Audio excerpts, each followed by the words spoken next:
lies a world where every step could meet the claws of a predator.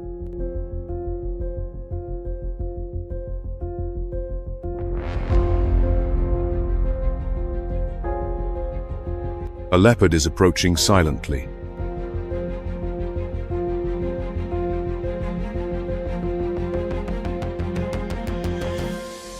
Without a sound.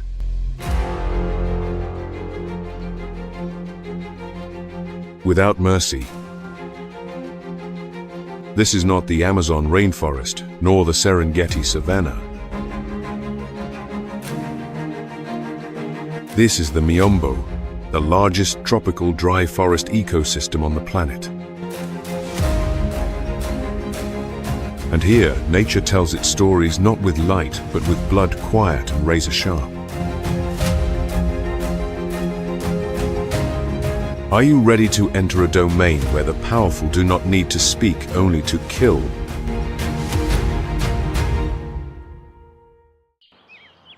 On the branches of an ancient tree, a leopard is resting. Its gaze is sharp and unblinking, quietly assessing the scene below. A herd of wildebeest moves through the early morning mist. Their hoofprints are etched into the parched earth. From a distance, the rallying cry of African wild dogs echoes.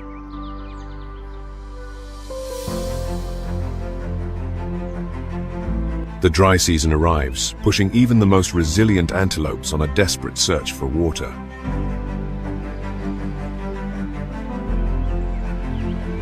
Following them are the lords of the savannah and the shadows that wait to steal their prize.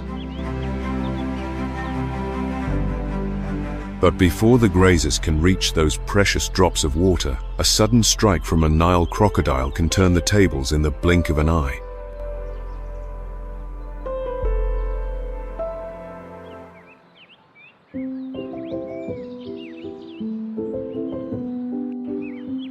In the dry season, winds that sweep across the rolling hills of the Nika Plateau, the small and quiet common duiker endures.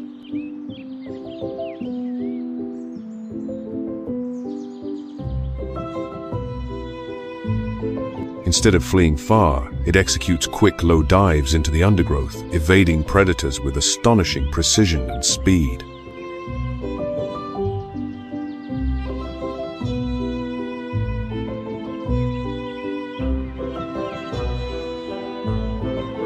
They consume a wide variety of foods, from leaves, shoots, fruits and seeds to fungi, insects, and even the carcasses of small animals when necessary.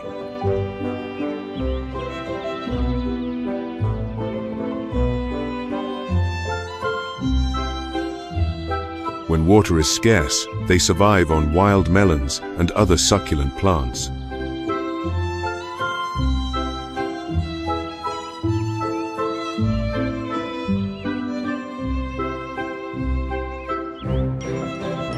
In Nika National Park, where the climate is cool year-round, the common duiker shares its home with hundreds of species of birds and mammals.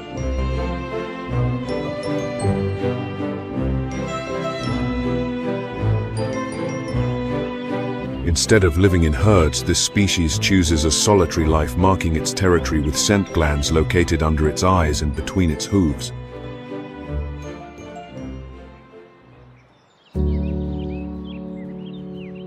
If the side-striped jackal helps to maintain the food chain, then the leopard perhaps stands at its apex.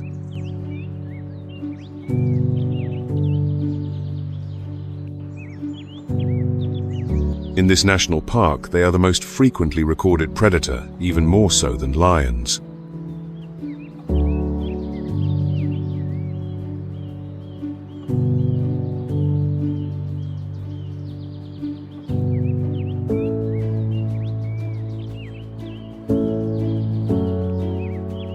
As the sun sets behind the treetops, the leopard begins to move, gliding between the ancient trunks like an invisible spirit.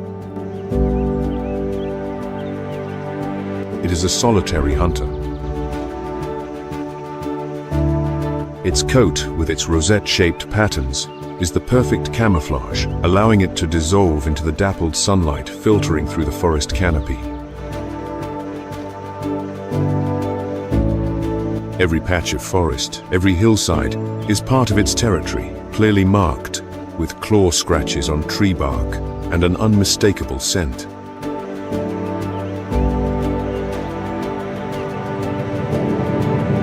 The leopard's eyes glow in the dark, aided by night vision 6 times more sensitive than a human's.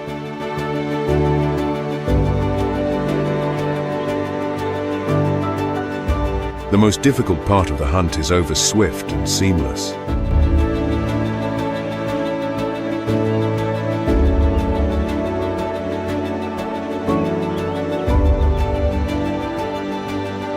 But even with the prey in its claws, the leopard's work is not yet done.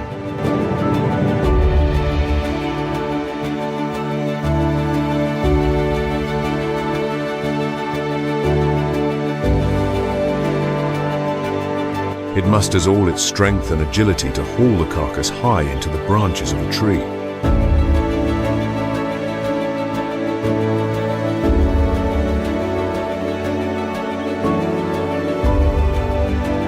This is its aerial fortress, out of reach of any hyena, and far higher than a lion would bother to climb.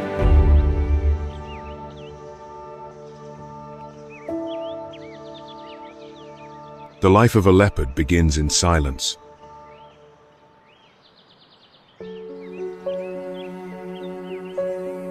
After a gestation period of about 90 to 105 days, the female gives birth to between 1 and 3 cubs in a secluded den. They are born blind, helpless, and completely dependent on their mother.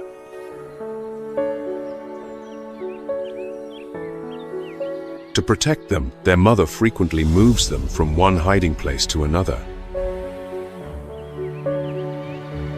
It will take nearly 2 years before the young are ready to leave their mother, carrying with them the first lessons of survival in a world where even the shadows hold predators. The presence of the leopard plays a crucial role in the ecosystem of Nyika National Park. They help regulate the populations of herbivores, maintaining the delicate balance between vegetation and wildlife. They also drive the process of natural selection. Only the strongest and fastest individuals can escape their sudden ambush. Although they favor high terrain, leopards are not picky about their habitat.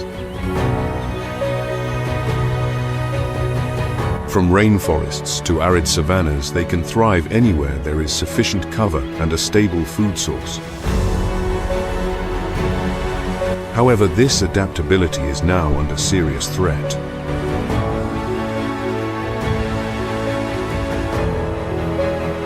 According to the 2024 IUCN update, the leopard population in Africa has declined by over 30% in the last 3 decades.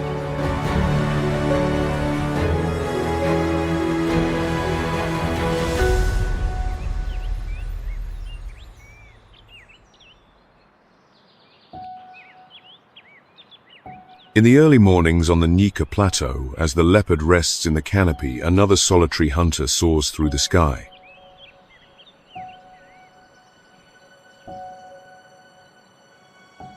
It is the auger buzzard, a bird of prey with plumage as white as snow, yet sharp, and calculating with eyes as red as rubies.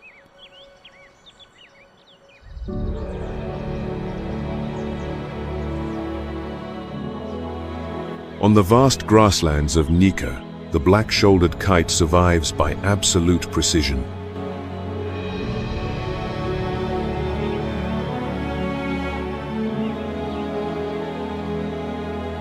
With the ability to hover motionless in mid-air like a suspended kite, it spots its prey below and dives like an arrow, silent and sudden.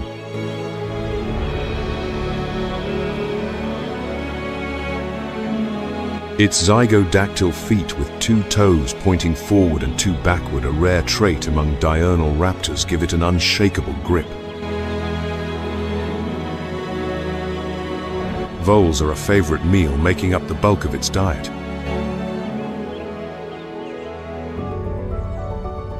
Its menu also includes large insects, small reptiles, birds, bats, snakes, and even frogs.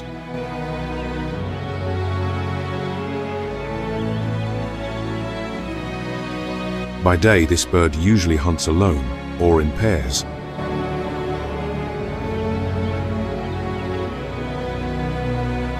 But as night falls, they gather in tall trees by the hundreds, roosting together in peaceful silence.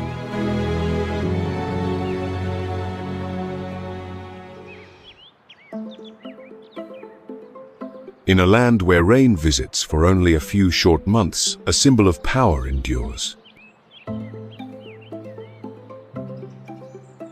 The lion.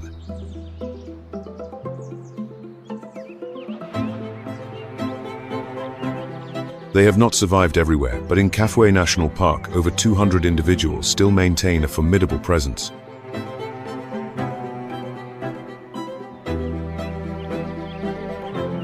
The lions here carry the bloodline of the subspecies Panthera leo melanocata, descendants of a golden era that has gradually faded.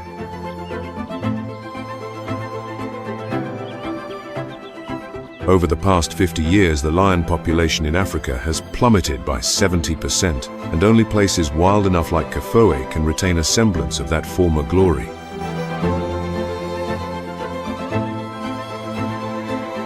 In the wild, lions live for about 10 to 14 years.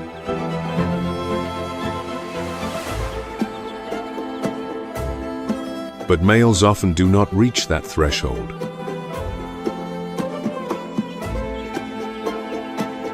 Their lives are a series of battles to protect their territory, their pride, and their right to reproduce. Within the pride, the lionesses give birth at roughly the same time and raise their cubs together. The young cubs can suckle from any lactating female.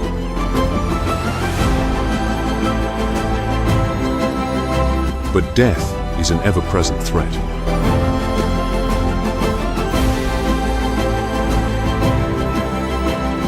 Half of all cubs will never reach adulthood, succumbing to starvation, disease, or intruders from outside.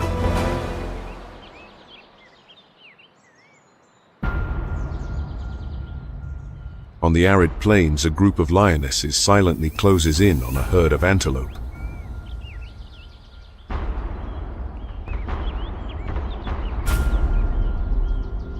There is no sound.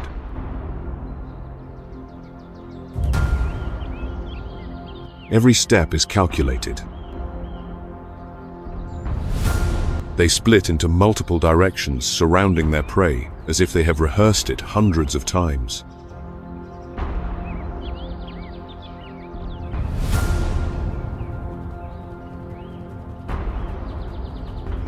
Then the sudden action erupts.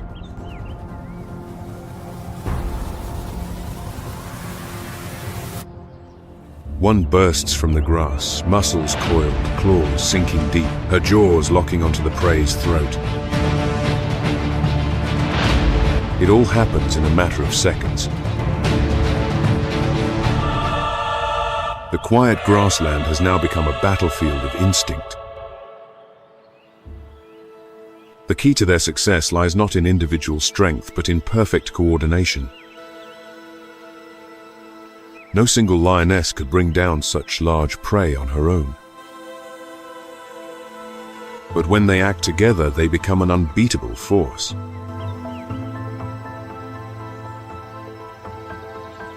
The lion's diet is quite flexible. In Kafue, their main prey consists of puku antelope, red lechwe, or African buffalo. But when food is scarce, they switch to smaller prey or steal meals from rivals like hyenas. The long dry season forces the lions to leave their familiar territories, following the trail of their prey to the last remaining waterholes. Here they encounter larger targets, blue wildebeest zebras, and sometimes even other prides of lions. This is the relentless cycle of survival in the wild, where only the best adapted will see tomorrow.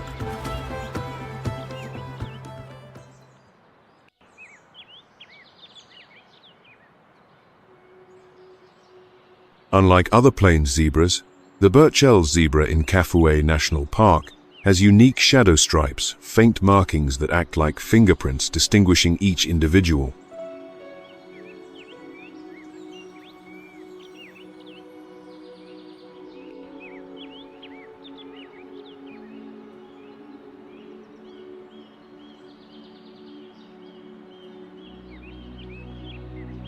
Each Burchell's zebra stands up to 1.4 meters at the shoulder, weighs between 230 and 320 kilograms, and has a stocky build with a strong muzzle and powerful legs, well suited for a nomadic lifestyle.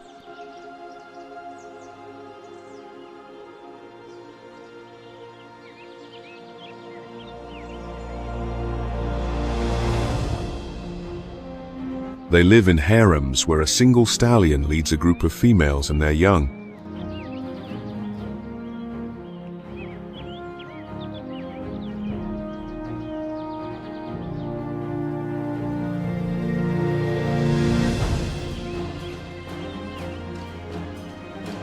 Multiple harems can merge to form large herds of hundreds.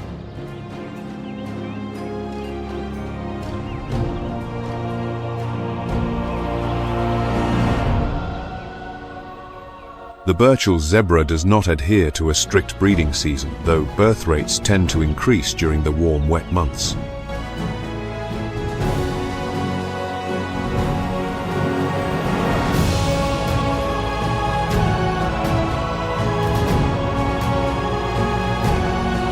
The gestation period lasts for over a year, typically resulting in a single foal that can stand within 20 minutes of birth and run within an hour.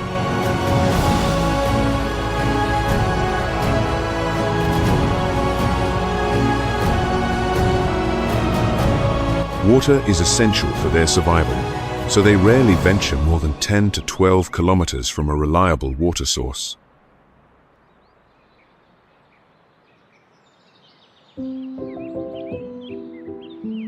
Alongside them is the blue wildebeest, an antelope whose every move is dictated by water.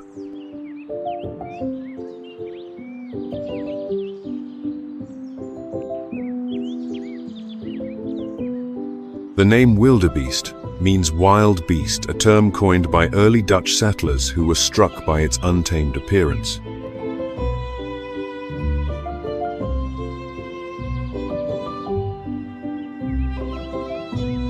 Despite their cumbersome look, they can run at speeds of up to 80 kilometers per hour, using their seemingly unbalanced bodies to generate powerful thrust and maintain balance on rugged terrain.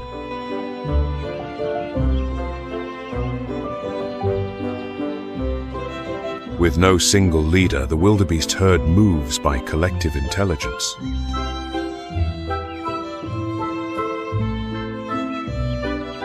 Each individual adjusts to those beside it, creating a remarkable level of coordination.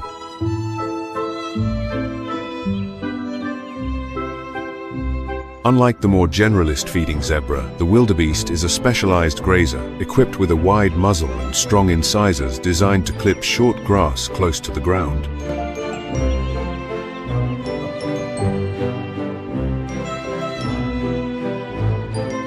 Due to their sheer numbers, they serve as a keystone prey species, sustaining predators and helping to maintain the delicate balance of the ecosystem.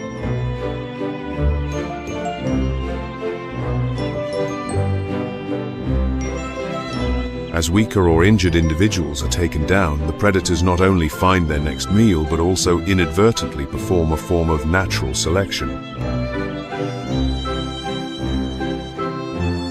Across the silent plains, each herd moves like an instinctive dance, where every breath and every hoofbeat becomes a living rhythm in Zambia's wild symphony.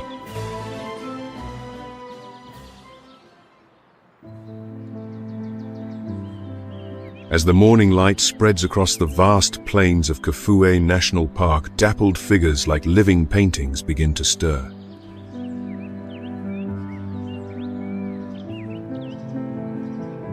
These are the African wild dogs, one of the most resilient and intelligent hunters of the Miombo woodland.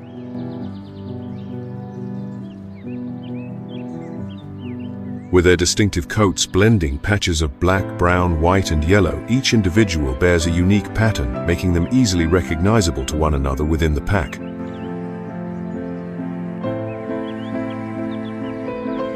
The social structure of the African wild dog is tightly knit, led by an alpha pair.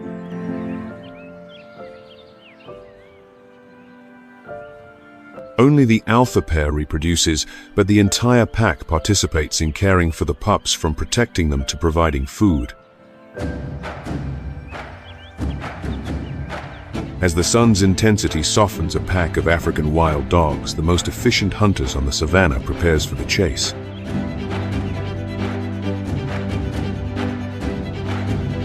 No hiding, no sudden ambush.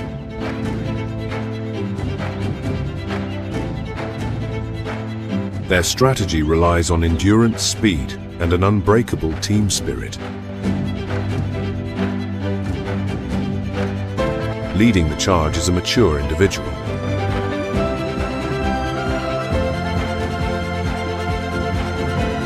Its large, round ears stand erect like biological antennae, not only capturing the faintest sounds of distant prey, but also acting as natural radiators.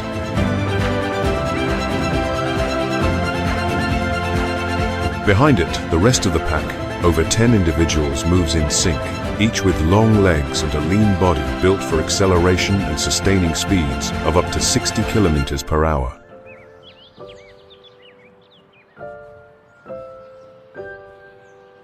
The African wild dogs close in bit by bit, taking turns to lead in order to maintain the pace and gradually push the ill-fated prey into a state of chaos.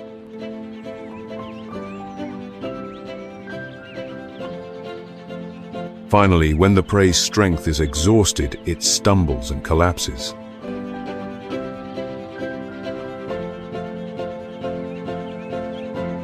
The whole pack descends, eating quickly and efficiently before hyenas or lions can discover the feast.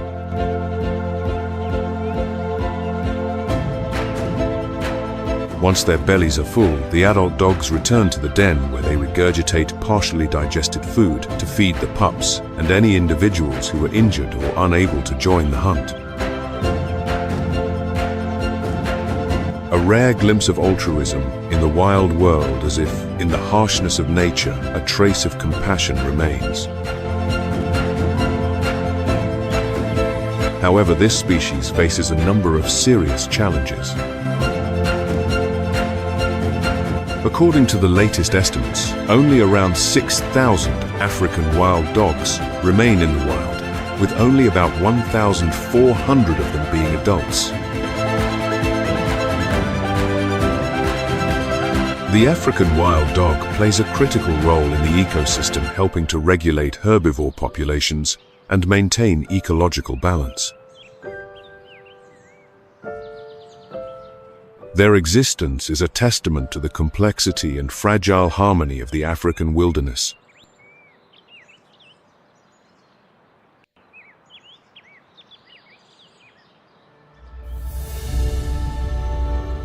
The southernmost part of the Miombo woodland, stretching across parts of Malawi, Mozambique, Zambia, and Zimbabwe, is one of the most climatically harsh regions in the entire Miombo system.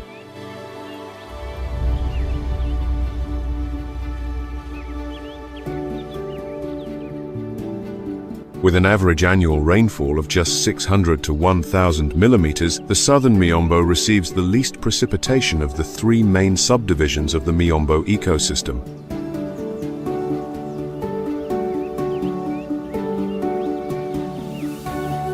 The dry season is long and challenging, lasting for 6 to 7 months.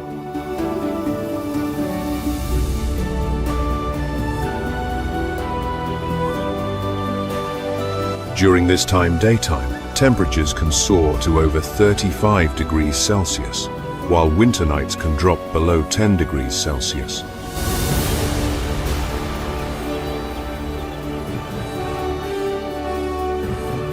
Amidst the sun-scorched grasslands and cracked earth of the southern Miombo woodland, the white rhinoceros continues its silent journey.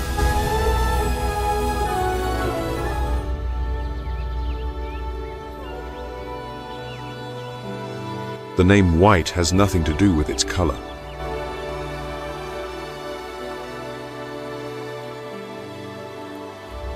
It derives from the Afrikaans word wid, meaning wide, referring to its broad, square lips, perfectly adapted for grazing on the low grasses of the arid plains.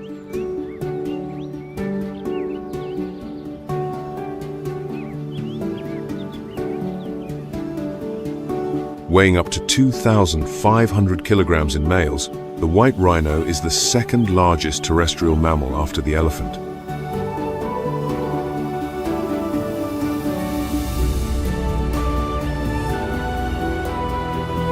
To protect themselves from sunburn and insect bites, they frequently wallow in mud, a cooling coat of earth taken straight from the forest floor.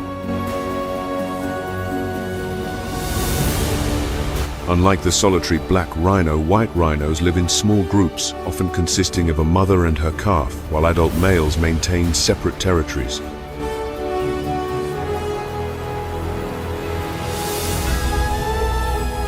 With a gestation period of 16 months, each female gives birth to only a single calf and nurses it for 2 to 3 years, an exceptionally long reproductive cycle that makes the species particularly vulnerable.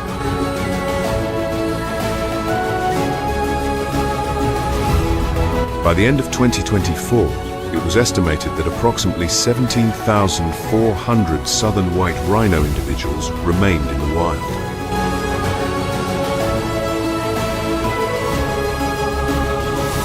A remarkable recovery from fewer than 100 individuals at the end of the 19th century. However, the threat persists.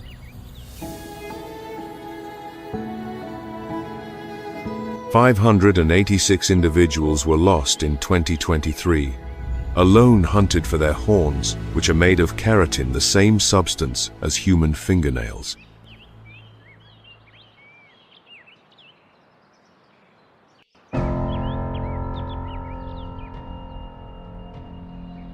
While the white rhino moves slowly across the arid grasslands, another rhythm echoes across the red-dusted plains in the distance.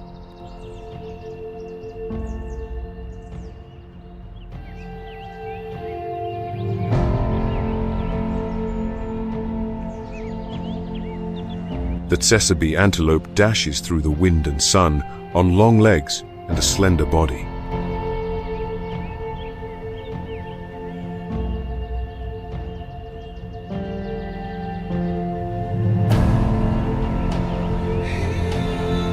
Also known as the tsessebe or topi, this antelope is one of the fastest on the African continent.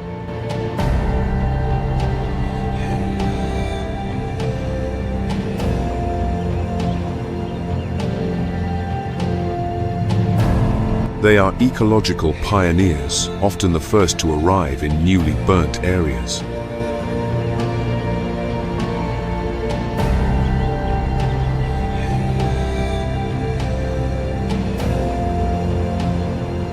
They can travel up to 5 kilometers a day in search of water, a precious and scarce resource in the Miombo, especially during the dry season.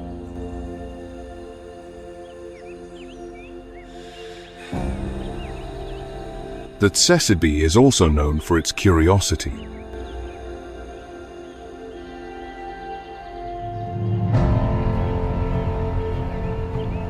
Instead of fleeing at the first sound of disturbance, they may pause to investigate a behavior that is both endearing and risky. With a sloping back and prominent shoulders, their gait might look clumsy at first.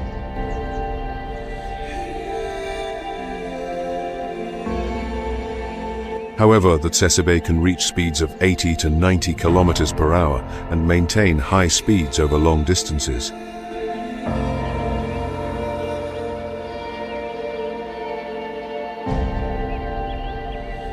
This is a critical survival instinct for evading most predators, but it is still not enough to escape the clutches of a cheetah.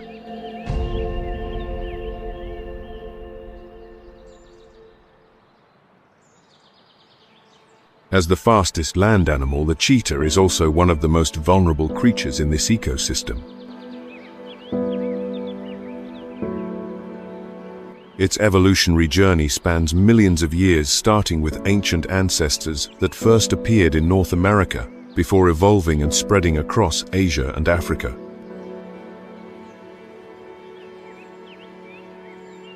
In a world where adaptability is the key to survival, the cheetah has taken a different path, evolving not through sheer strength, but through pure speed and refined skill.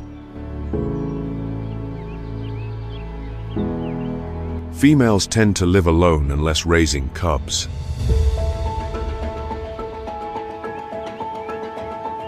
In contrast, males, especially brothers, tend to form stable groups known as coalitions.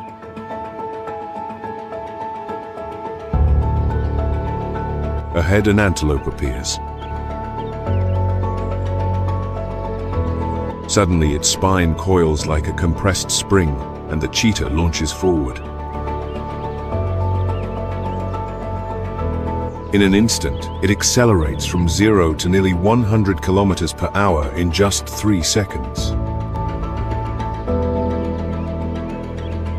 Its entire body seems to ignite with the wind. Semi-retractable claws grip the ground, maximizing traction. Every stride is a biological explosion. Lungs expand. An oversized heart beats furiously. In a decisive leap, the cheetah knocks its prey to the ground. Wasting no time, it holds the animal down until all movement ceases. But victory is never complete. Still panting, it tears into the flesh. Not out of hunger, but because a second race has already begun, the race against thieves. If a hyena arrives, all it can do is watch its hard-earned meal be stolen without a fight. The life of a cheetah is fraught with risk, especially in its early years. Mortality rates can be as high as 90% in the first 3 months, primarily due to lions, hyenas, snakes, or even birds of prey. Although ranked near the top of the food chain, the cheetah's role in the ecosystem is not one of dominance. It is about balance. By targeting weak, slow, or young prey, the cheetah helps maintain genetic health and regulate herbivore populations. But precisely because they are not built for confrontation, cheetahs are particularly vulnerable. Beyond the pressure from predators, they now face a much more silent and pervasive threat: humans. According to the latest IUCN survey data updated at the end of 2024, the global adult cheetah population is estimated at only around 6,517 individuals. The Southeast African cheetah subspecies found in southeastern Africa accounts for about 4,000 to 4,500 of those.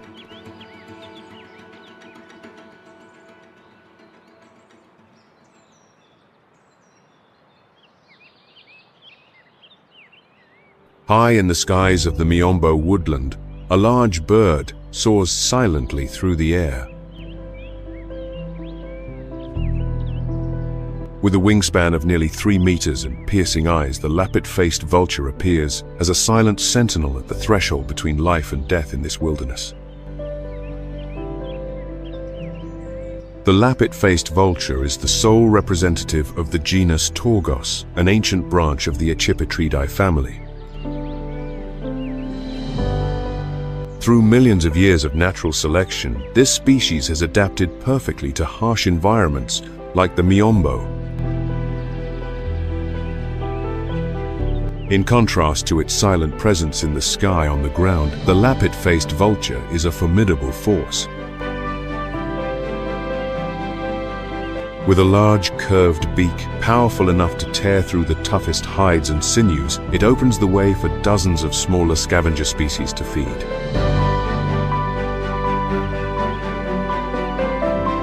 A small antelope carcass can be stripped clean to the bone in less than 20 minutes. Its dark, almost black plumage contrasts sharply with its white legs and bald pink or red head, giving the bird a rather intimidating appearance. In an environment teeming with bacteria from rotting carcasses, the bald head is a clever evolutionary feature, easy to keep clean and naturally sterilized by the sun. Unlike other vulture species that may gather in the hundreds around a carcass, lappet-faced vultures tend to be solitary or live in pairs.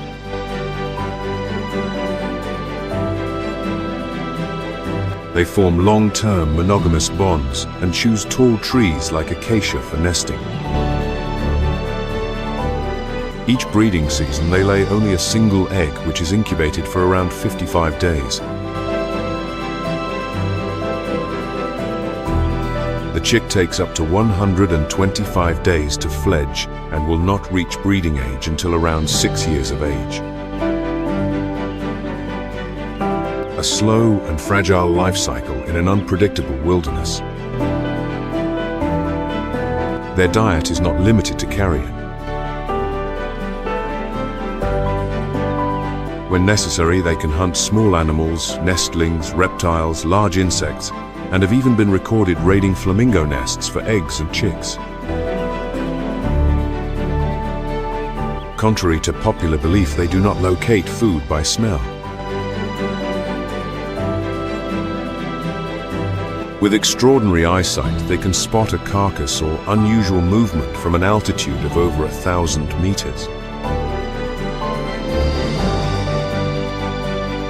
By rapidly disposing of carcasses, they help prevent the spread of bacteria or viruses that arise during meat decomposition.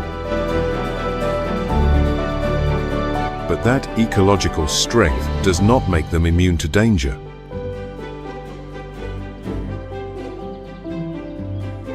According to the IUCN, the lappet-faced vulture is listed as endangered. It is estimated that only around 6,500 mature individuals remain across Africa and the Arabian Peninsula. And if the day comes when they vanish from the Miombo skies, it will not just be the loss of a bird. It will be the breaking of a vital cycle of survival.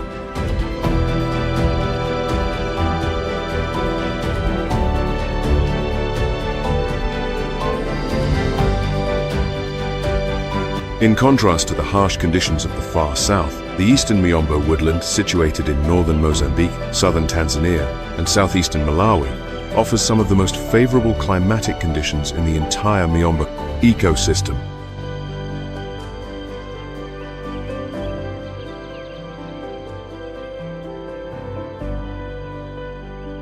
With a terrain of mainly hills interspersed with river valleys, this region serves as a critical habitat for a wide range of wildlife.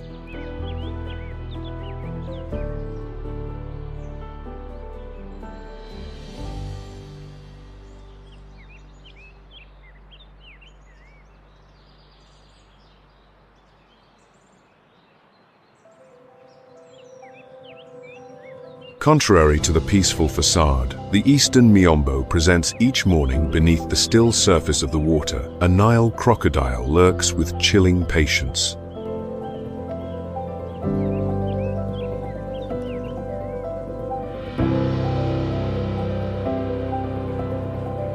A mature male can reach up to 5 meters in length.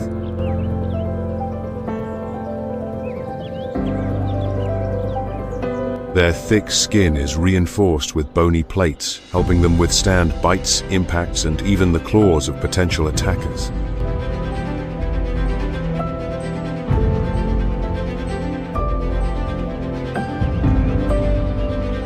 The long jaws are armed with 64 to 68 sharp conical teeth that are constantly replaced, designed for gripping and tearing prey, not for chewing.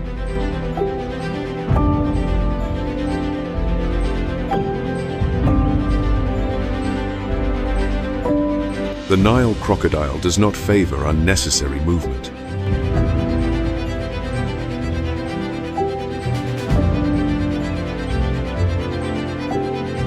They can lie motionless for hours, sometimes for an entire day, waiting for a single moment of carelessness from their prey.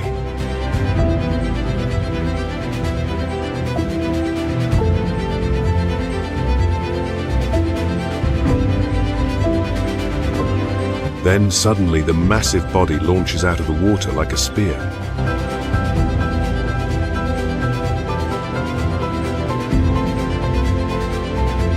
Once it has clamped down on its prey with its powerful jaws, the Nile crocodile often performs a powerful rotational movement known as the death roll to weaken resistance or drag the victim underwater.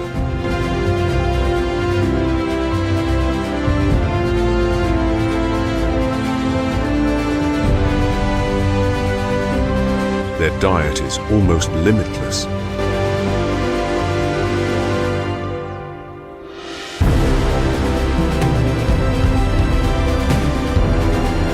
Freshwater, birds, turtles, medium and small mammals, and even smaller Nile crocodiles are all potential targets.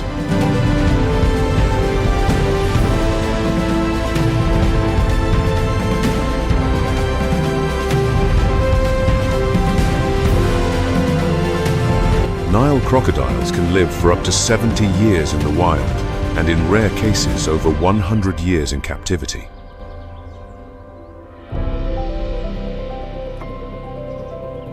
But such a long life is hard to achieve.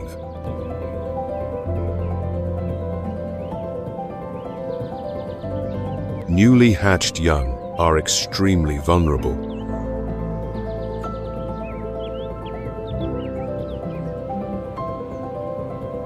They are easy prey for birds of prey, large fish, or even adult crocodiles of their own species.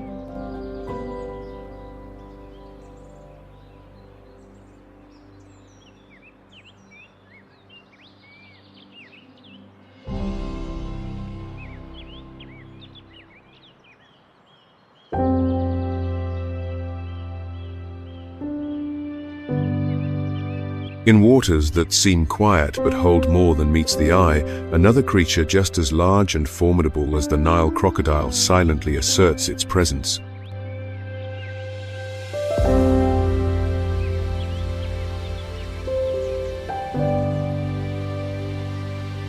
This is the mighty hippopotamus.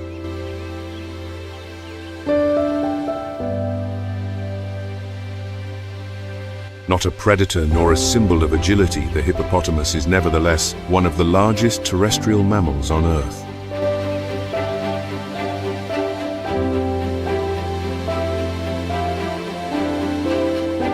Adult males typically weigh between 1,500 and 3,200 kilograms, while females weigh between 650 and 2,350 kilograms.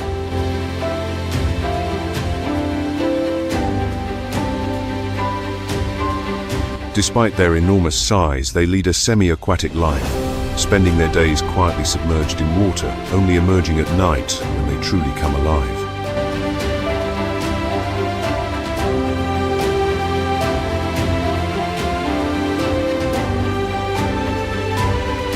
With thick, hairless skin, their bodies are poorly adapted to heat and are prone to cracking without moisture.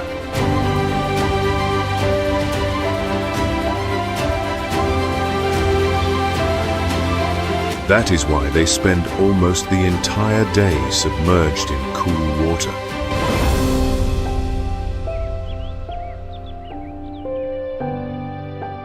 On that massive frame, the eyes, ears, and nostrils are set high on top of the head like floating sensors, allowing them to see and breathe while the rest of their body remains hidden beneath the water's surface.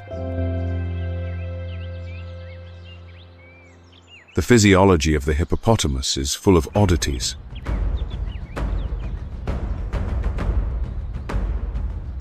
Unlike other aquatic animals, they cannot float easily due to their dense, heavy bone structure. Instead of swimming, they move by walking or slowly bouncing along the riverbed.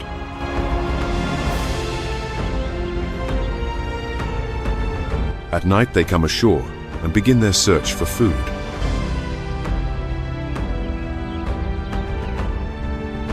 An individual can travel several kilometers in a single night, consuming up to 30 kilograms of vegetation. Hippos are not solitary animals.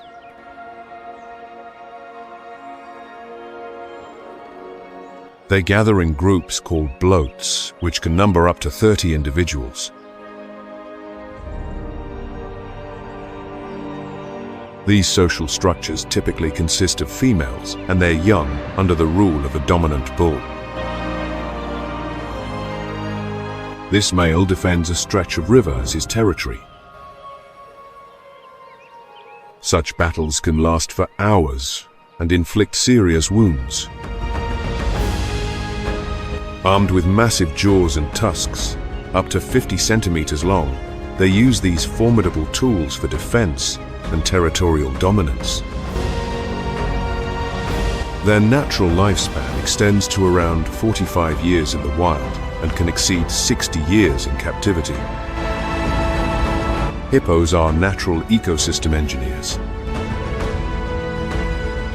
Their nightly grazing helps control the growth of vegetation along riverbanks and floodplains. Their dung, rich in organic matter, is a vital source of nutrients for aquatic ecosystems.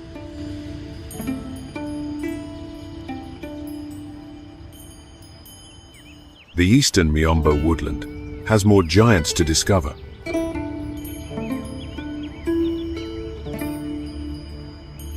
The Maasai giraffe, the tallest terrestrial animal on Earth, is also a resident of this richly diverse ecoregion. Standing up to 5.5 meters tall with an 11-kilogram heart pumping 60 liters of blood per minute.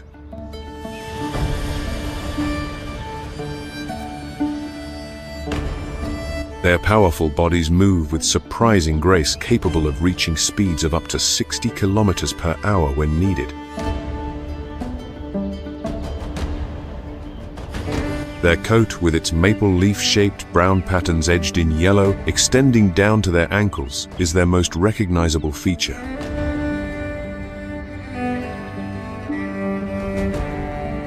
A 50-centimeter-long dark blue-black tongue is the perfect tool for stripping acacia leaves, allowing them to feed while being shielded from the sun during the dry season.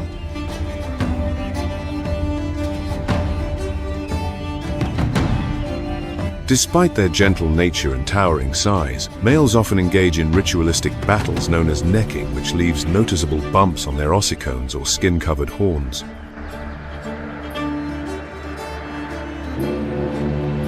Maasai giraffes are not territorial.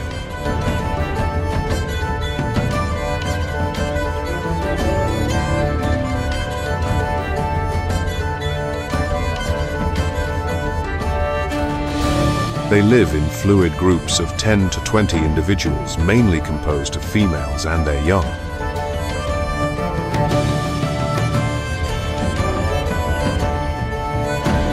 During times of water scarcity, they can go for weeks without drinking, relying on the moisture absorbed from leaves to stay hydrated.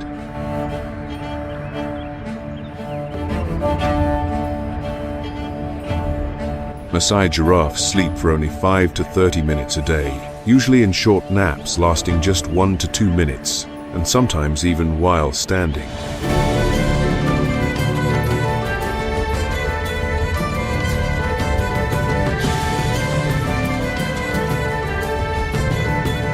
This is a survival strategy that helps them stay alert to enemies.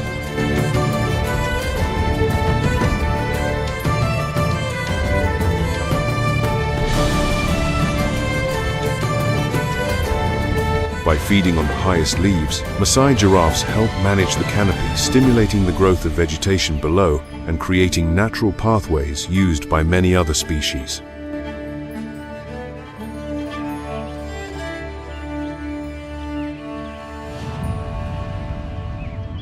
Under the golden sunset that stretches over the seasonal wetlands, the saddle-billed stork stands like a living statue.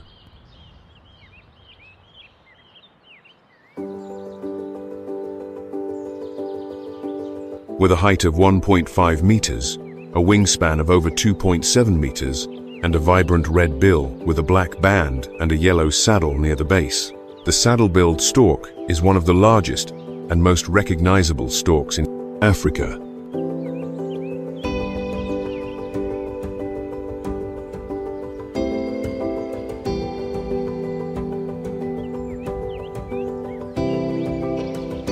Unlike most storks, they are solitary or live in pairs, occupying and defending territories around water sources.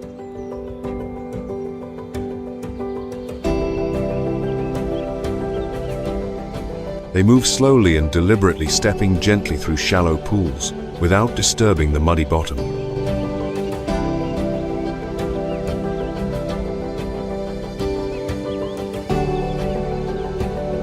Their diet is varied from fish, frogs, crabs, snakes and lizards to nestling birds and small mammals.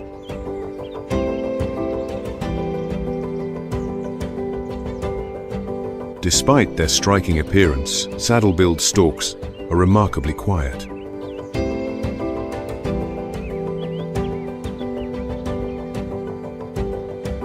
They only produce soft sounds like hisses or snorts, especially when near the nest.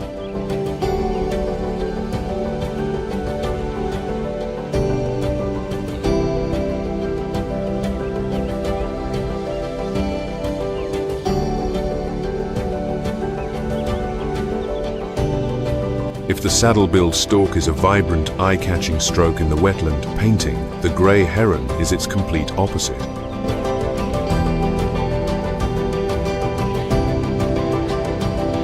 Subtle, modest, yet full of quiet intent. Standing about 1 meter tall with a wingspan of nearly 2 meters, the grey heron wears a cloak of ash grey tinged with white. A simple silhouette that carries a sharp elegance.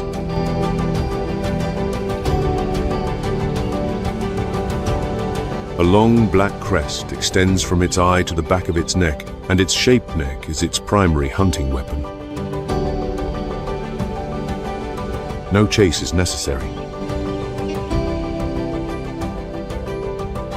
They stand motionless, watching intently, then launch an incredibly fast strike with their sharp beak when a fish frog, crab, or even a vole comes within range.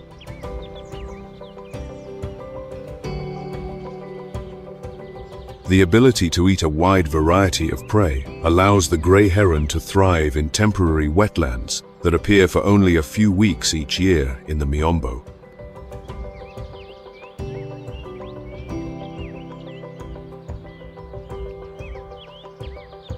Unlike the solitary saddle-billed stork, grey herons are social, nesting colonially in tall trees, forming heronries near rivers and swamps.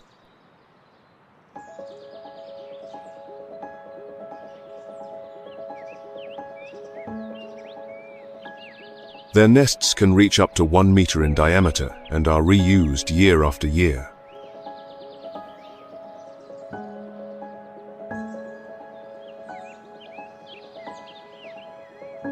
Each breeding season, they lay 3 to 5 pale blue eggs.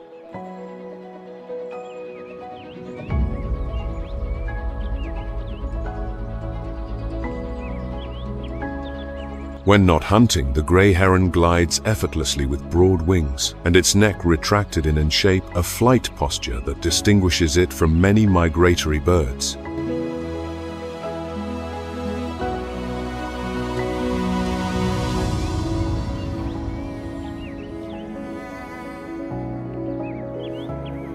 If the grey heron hunts with a spear-like bill, the African spoonbill relies on its flattened spoon-shaped bill, sweeping it from side to side in the water to detect prey by touch.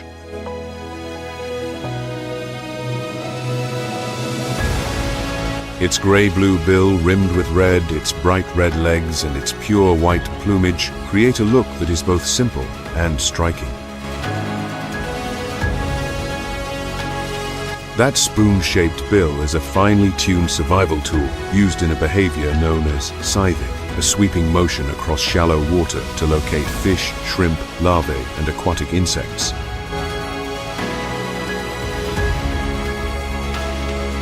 When prey touches the bill, a rapid nerve reflex triggers it to snap shut instantly with great speed and precision.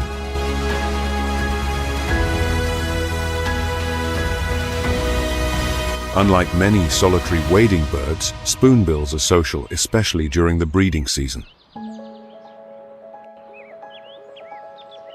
In the seasonal wetlands of the Miombo, they gather in colonies of up to 250 pairs, building nests from reeds and low branches.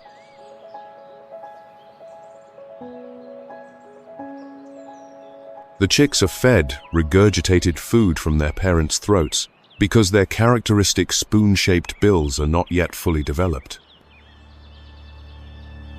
While the young birds are still learning to use their gradually forming bills, the world around them is already beginning to change. The pools dry up quickly under the late-season sun in the Miombo. This is also when the groups of adult spoonbills begin to leave their nests, moving to lower-lying areas.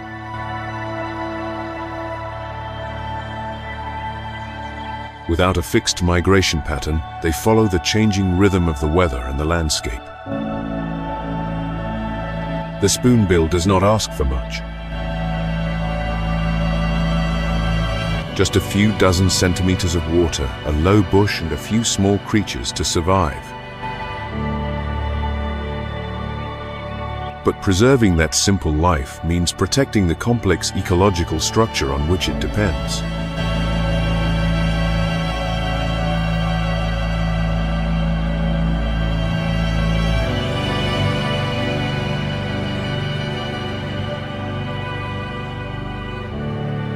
The Angolan Miombo woodland stretches over much of central Angola and extends into the southern part of the Democratic Republic of Congo.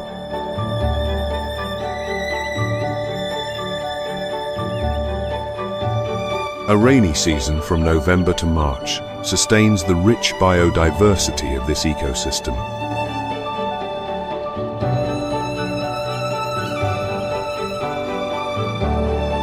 Starting in April, the dry season brings high temperatures, low humidity, and intense evaporation, causing the ground to dry out quickly.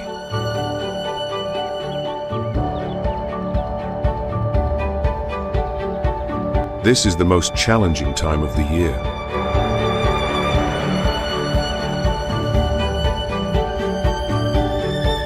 Present across nearly 2 million square kilometers of the Miombo woodland is the African bush elephant, an icon of wild strength and intelligence.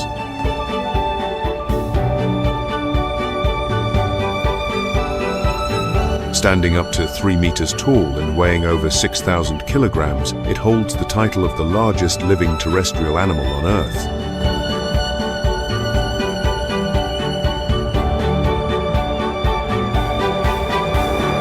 But that physical power is only part of the story.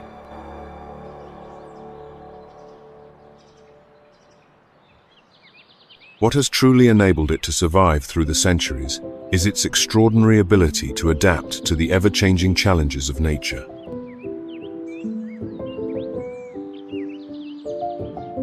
When the watercourses run dry, the African bush elephant begins to rely on memory. Not just the memory of a single individual, but the collective memory of a lineage shaped by nature over hundreds of years.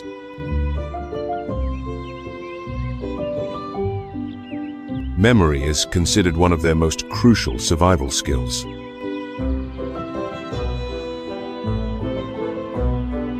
The African bush elephant can recall the exact locations of underground waterholes and ancient trails through the Miombo woodland.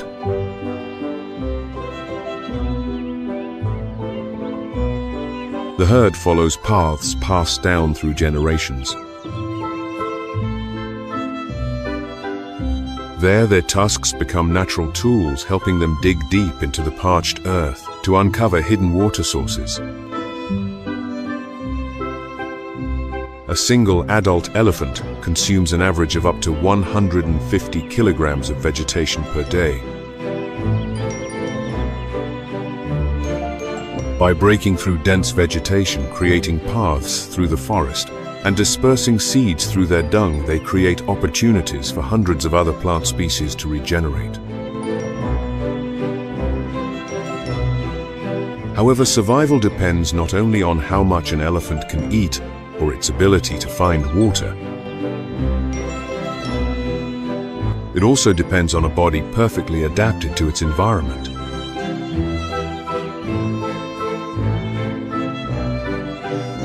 Its large fan-like ears, sometimes up to 1.8 meters long, act as biological radiators, helping to regulate body temperature with each gentle flap.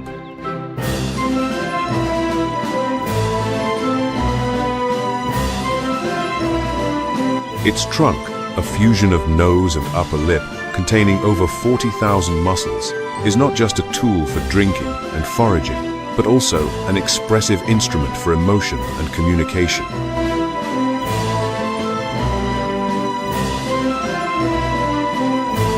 A gentle touch of the trunk can signal comfort, a warning, or even a silent expression of grief for a fallen companion.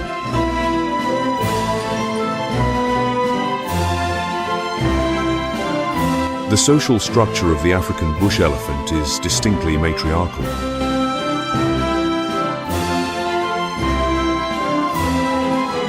Each herd is led by an experienced adult female, usually the oldest member of the group. Males, upon reaching maturity, leave the herd to live alone or form small groups known as bachelor herds. African bush elephants have an average lifespan of 60 to 70 years in the wild. However, what makes this species particularly vulnerable is its slow reproductive rate.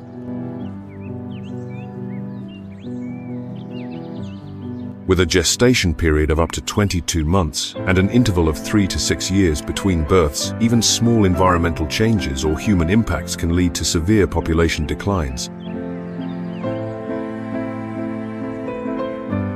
In Angola, where war and poaching once caused a drastic drop in the elephant population, their numbers are now showing signs of recovery thanks to conservation efforts.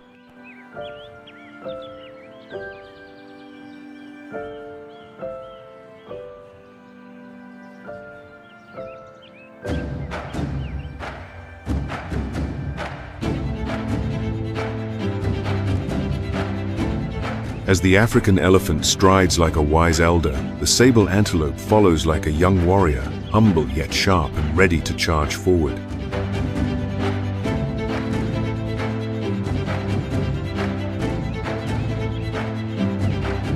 Both males and females possess a pair of scimitar-shaped horns and belong to one of the largest antelope species in all of Africa.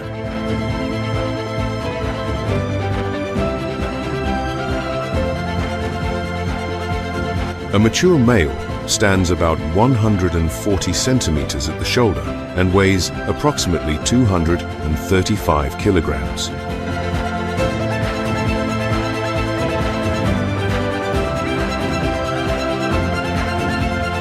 It combines agility with strength to stand its ground even against a lion if challenged.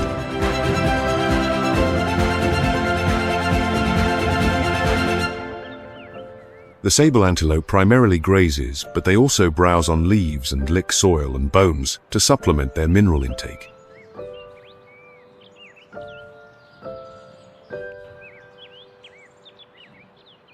They live in herds of 10 to 30 individuals, usually led by a mature female.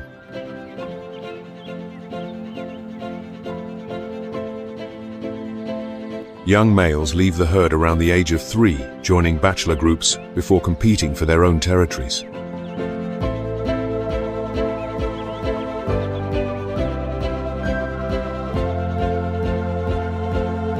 Currently, the conservation status of the sable antelope is listed by the IUCN as least concern, thanks to stable populations in several countries.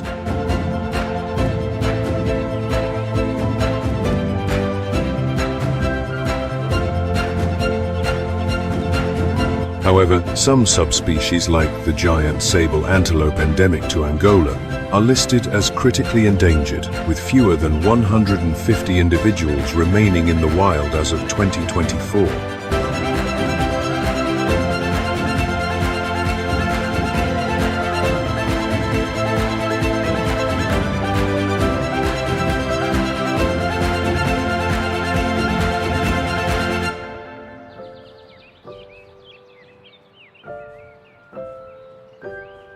These reserves are also home to the largest extant hyena species on Earth, the spotted hyena.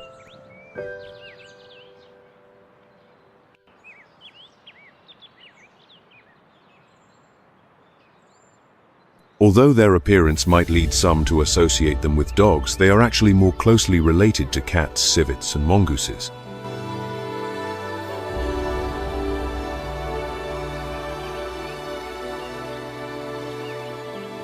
Far from being mere scavengers, as many believe these predators are intelligent, relentless, and as coordinated as a special operations unit.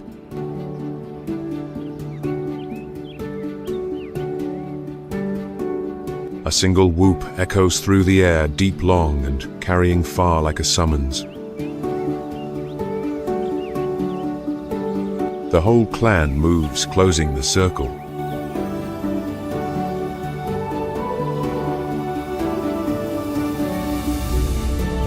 They attack from multiple directions, forcing their prey to constantly change direction.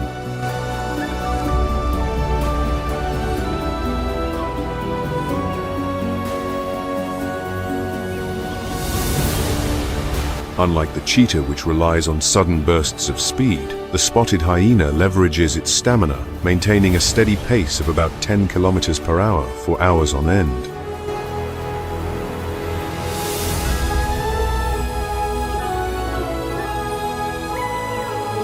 When the crucial moment arrives, they can accelerate to up to 60 kilometers per hour in just a few seconds, enough to launch a decisive pounce.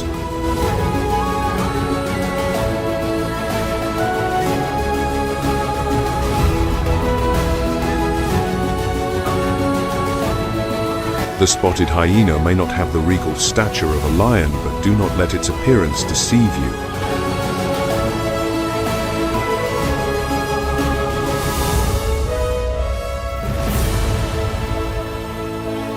An adult can weigh up to 80 kilograms.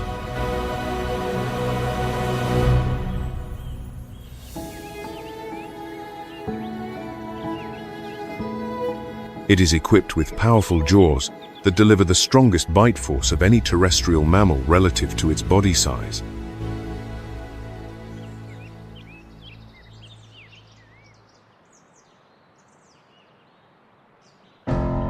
That bite is strong enough to crush bones up to 5 centimeters thick.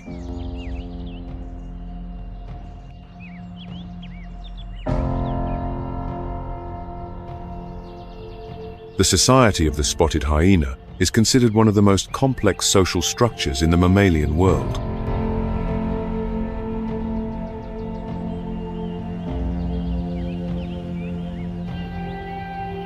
They live in clans of up to 80 individuals, led by a dominant female.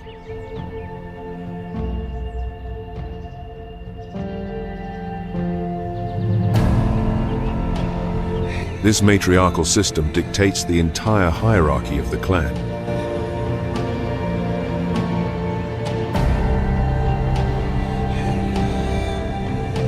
High-ranking females get priority access to food and mate with the most desirable males.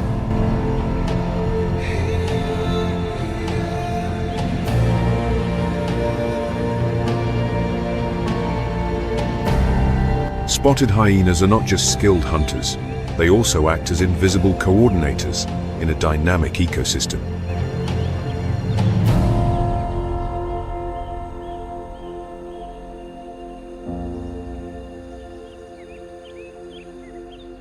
In the cycle of life that plays out across the Miombo woodlands, they have asserted their role as an ecological cleanup crew, reinforcing the idea that nature wastes nothing.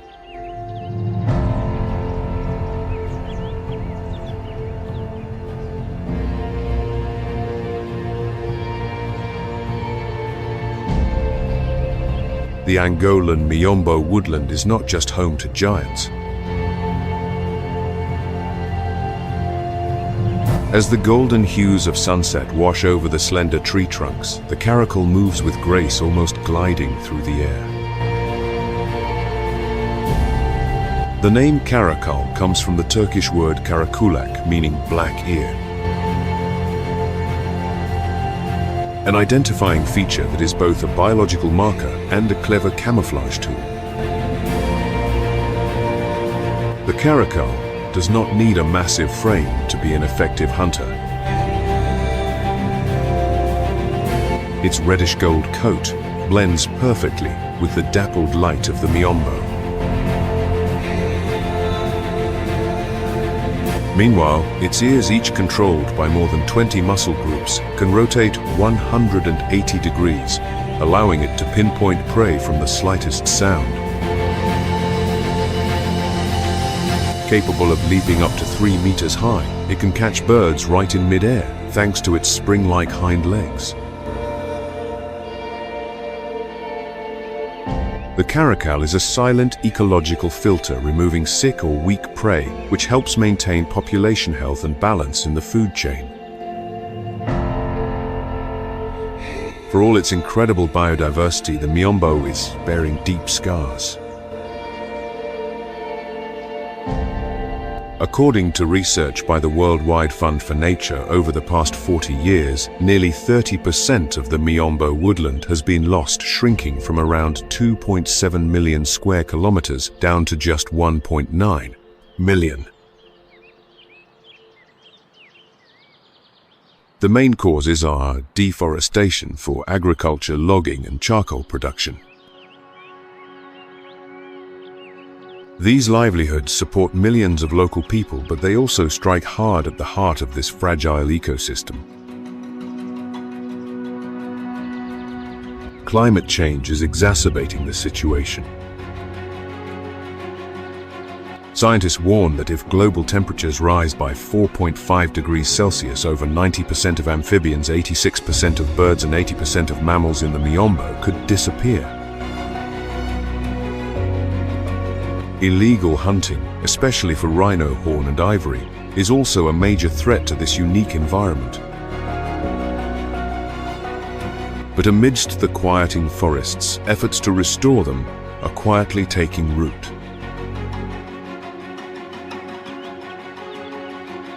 A new intergovernmental initiative called the Global Miombo Initiative was launched in 2024, paving the way for large-scale restoration of native forests. At the same time, international organizations like the FAO and AICS have invested over $8 million in cross-border projects between Mozambique and Zimbabwe to restore forests and support over 5,000 local households.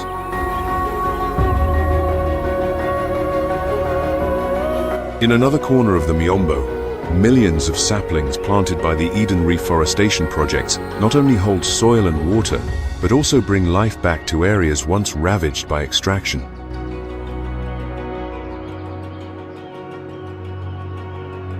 Technology is also playing a crucial role, with artificial intelligence from the Conservation AI platform being deployed to monitor wildlife and quickly detect signs of illegal hunting.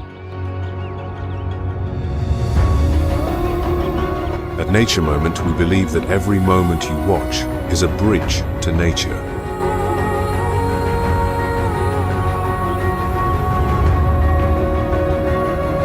And every subscription from you is a commitment that nature deserves to be heard, to be preserved, and to be loved.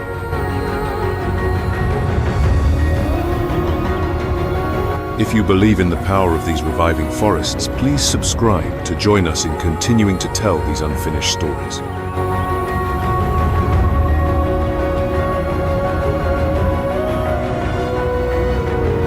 Because nature will not speak if we do not speak for it.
A land where life and death are separated by a single unforgiving dry season.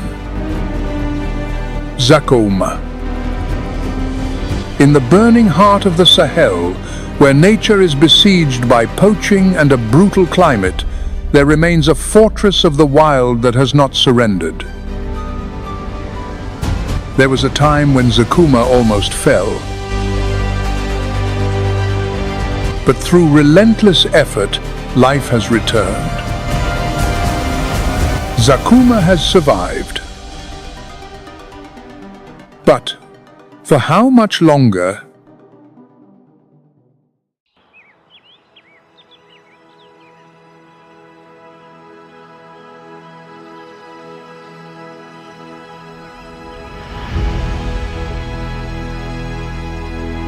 Our journey begins where the tracks of elephants are still imprinted on the moist earth of the Rig Depression.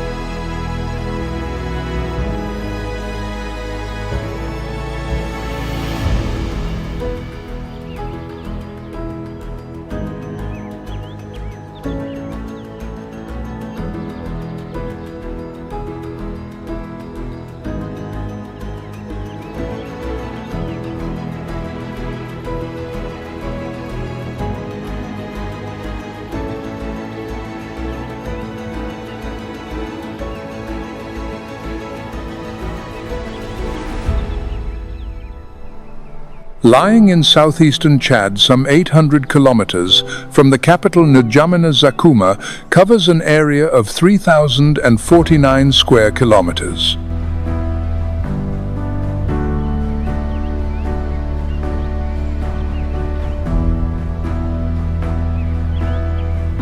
It is the nucleus of a vast, sprawling ecosystem connected to other protected areas like the Siniaka Minya Faunal Reserve.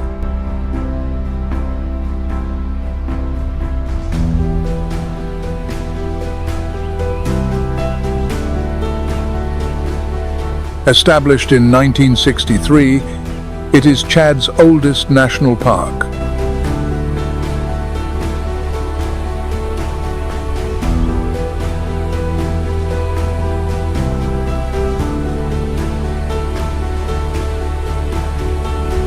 But it was not until 2010, when the organization African Parks assumed its management, that a true era of recovery began.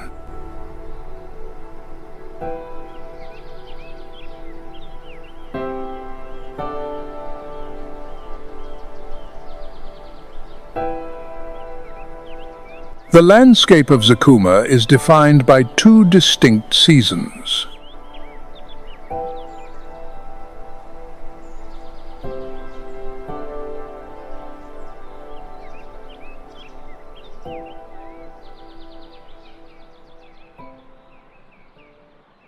The rainy season from May to October brings an average of 800 millimeters of rain per year.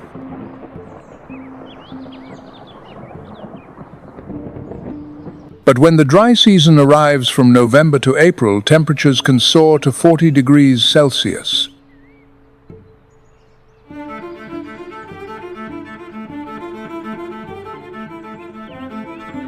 The ground cracks and the water sources slowly evaporate.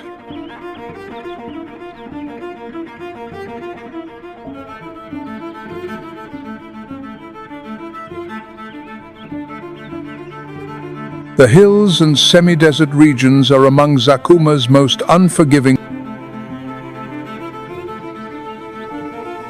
The earth fractures under the intense sun.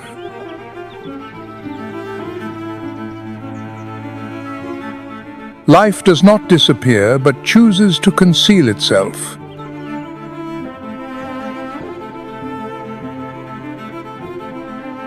According to the 2023 Biological Monitoring Report from African Parks, this area has low vegetation density, but shows an incredible diversity of adaptive behaviors.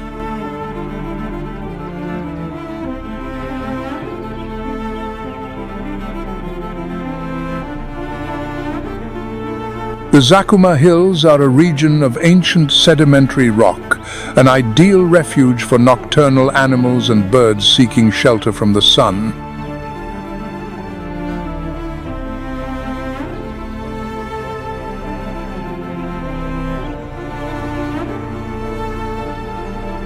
The biological corridor connecting the Zakuma Hills with the Siniaka-Minya Reserve is a vital migration axis.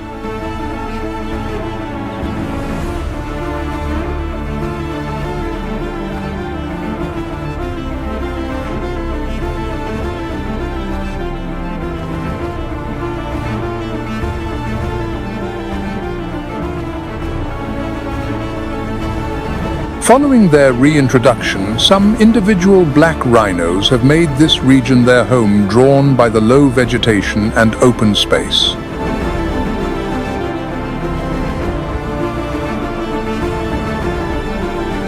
GPS data shows them moving primarily around the scrublands, especially towards the end of the rainy season, as water becomes scarce.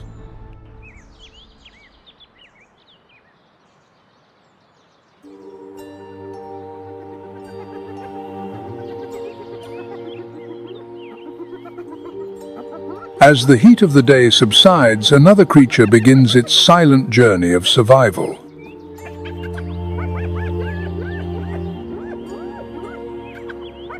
It is the striped hyena.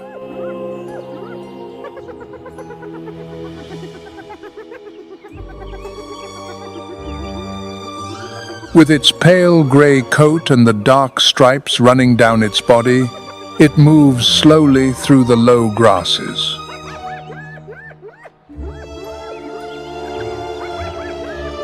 It can go for many days without drinking, deriving all the moisture it needs from its food.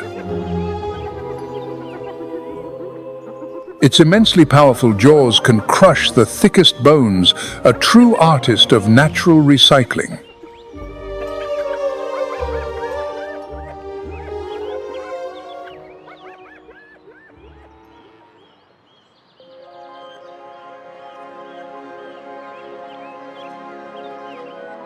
On the hot, rocky hillsides, the caracal glides gently between the bushes.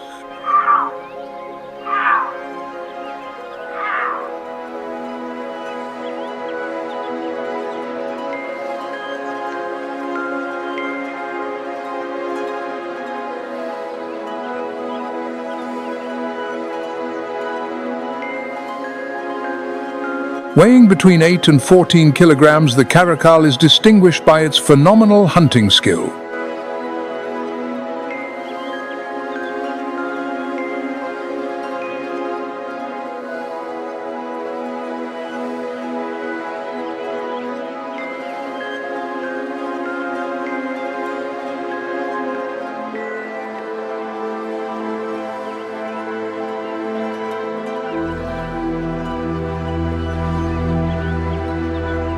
Powerful muscles allow it to leap more than 3 meters into the air to snatch birds in flight.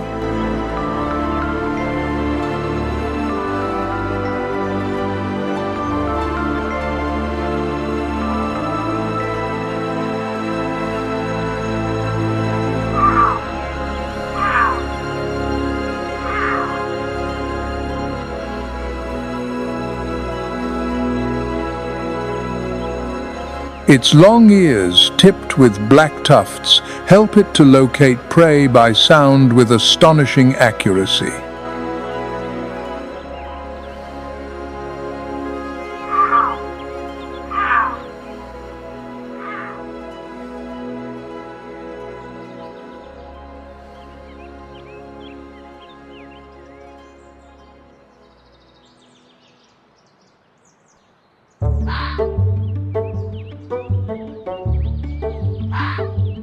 As the hot wind softens, a smaller resident emerges.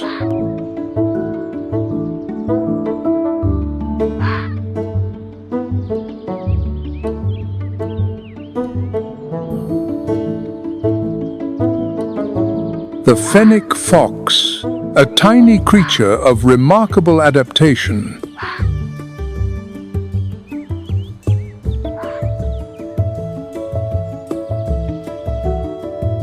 Weighing just 0.8 to 1.5 kilograms, its most striking feature is its enormous ears, which make up 20% of its body length.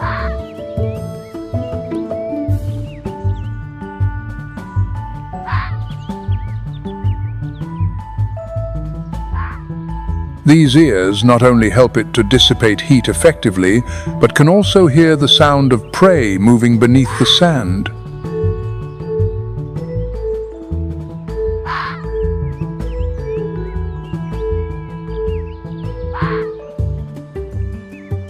It can live without drinking water thanks to its ability to absorb moisture from its food and a highly efficient metabolism.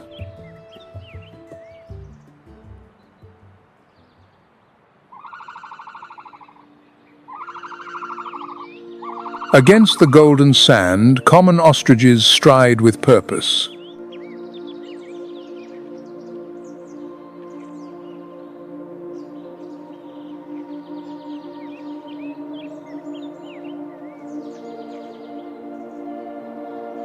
This is the largest bird in the world, capable of reaching a height of 2.7 meters and a weight of 145 kilograms.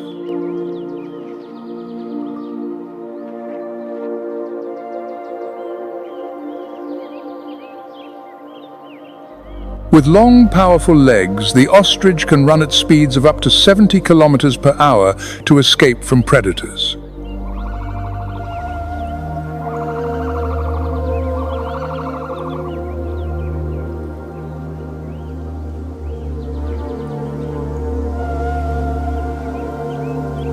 Its eyes, with a diameter of about 5 centimeters, give it a wide field of vision, ideal for spotting danger from afar.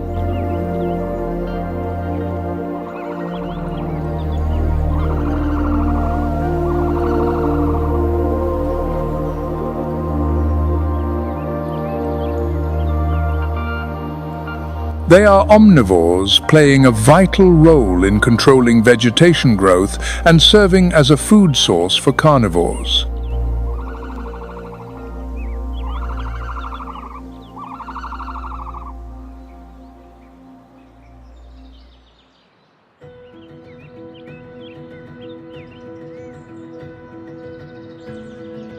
Crossing the arid rocky ridges to the south of Zakuma, a vast grassland opens up.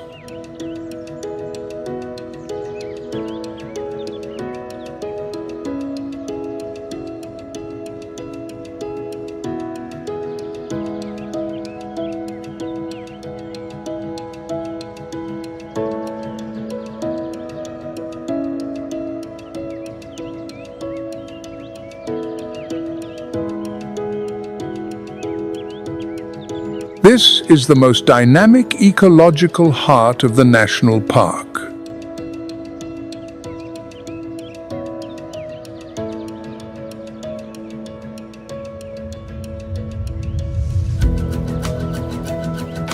Grasses shoot up quickly at the start of the wet season and wither just as fast when the moisture is gone.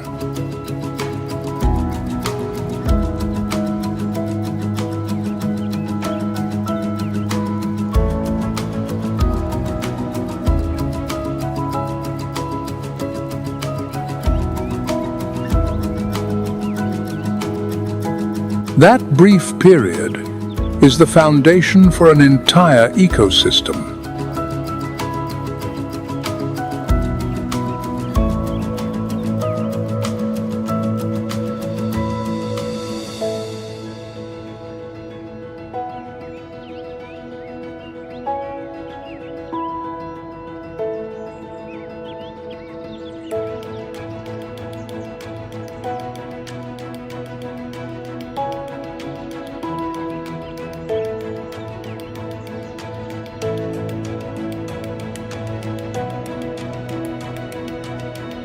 The area around Zakuma's headquarters is one of the most closely monitored, ideal for recording the migratory behavior of animals.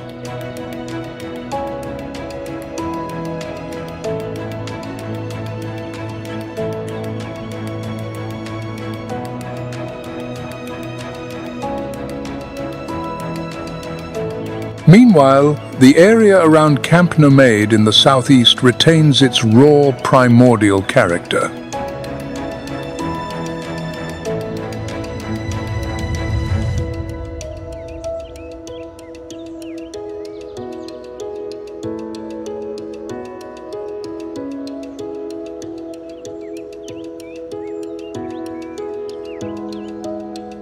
Herds of herbivores move in an arc, creating temporary ecological corridors that attract predators and scavenger birds.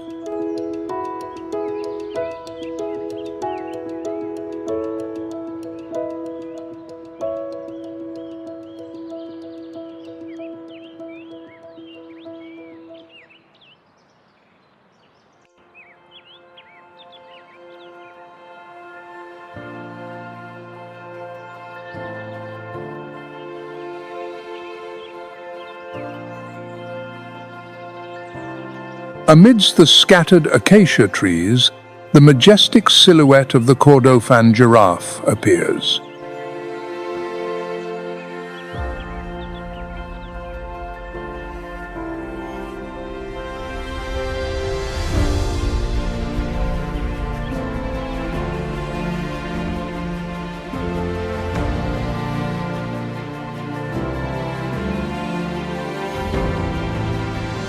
Reaching heights of up to 6 meters, they are living proof of a multi-million-year evolutionary journey.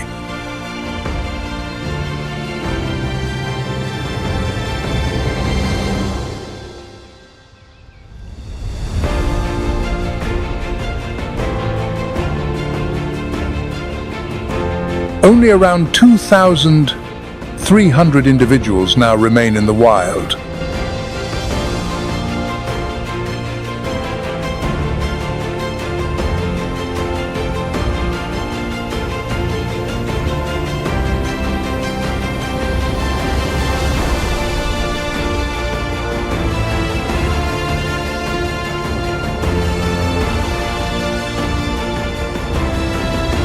Zakuma is home to more than half of the world's entire population of Kordofan giraffes.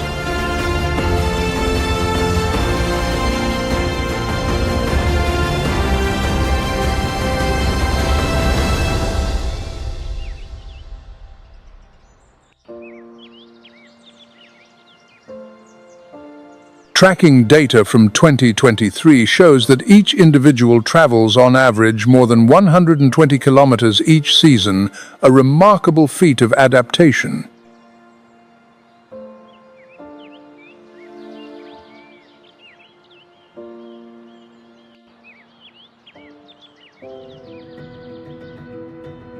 With a 50-centimeter-long tongue, they can easily reach the highest young shoots, especially acacia leaves.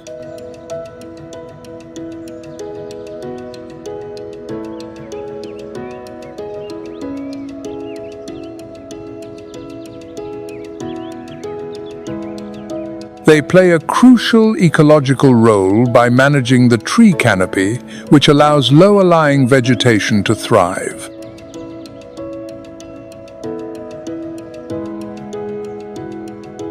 Amidst 40-degree heat-fractured earth and vanishing water, what is it that keeps the wheel of life in Zakuma turning?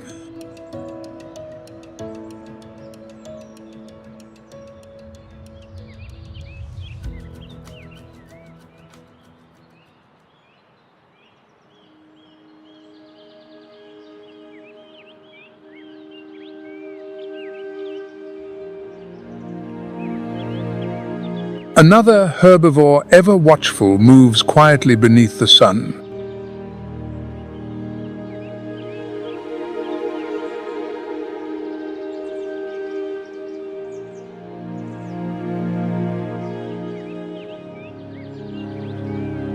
It is the roan antelope.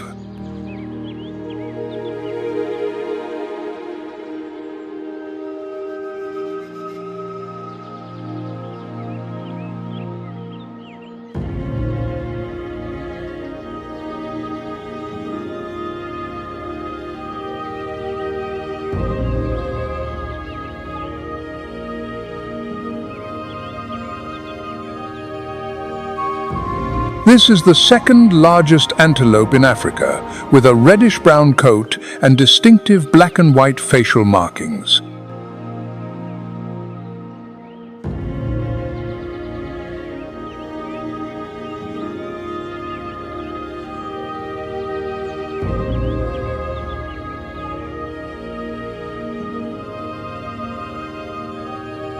According to the 2023 monitoring report by African Parks, the roan antelope population in Zakuma is showing a slight upward trend.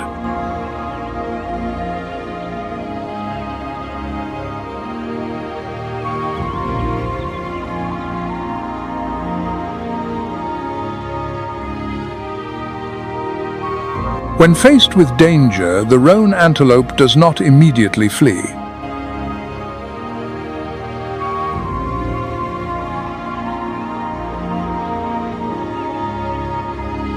It confronts its enemy, one of the few antelope species that chooses to stand its ground.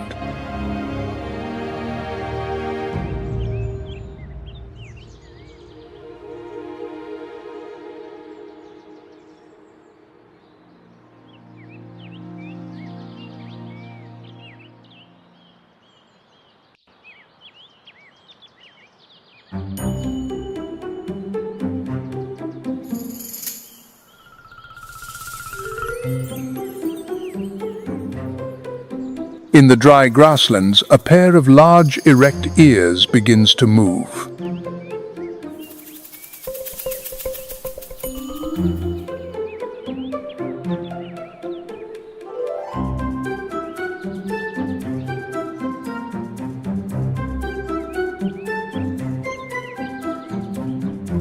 It is the bat-eared fox, a small canid with incredibly sharp senses.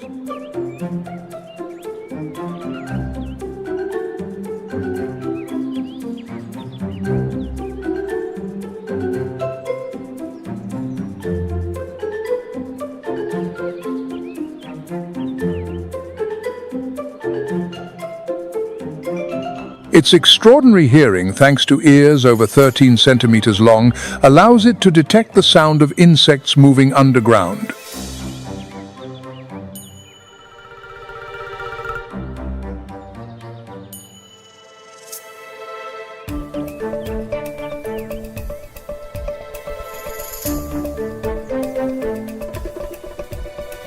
Over 80% of its diet consists of termites, a quiet but effective specialization.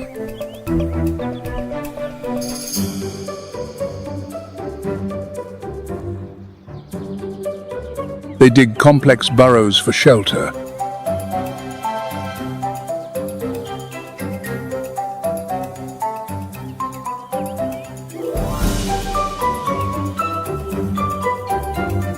The role of the male in caring for the young is particularly noteworthy.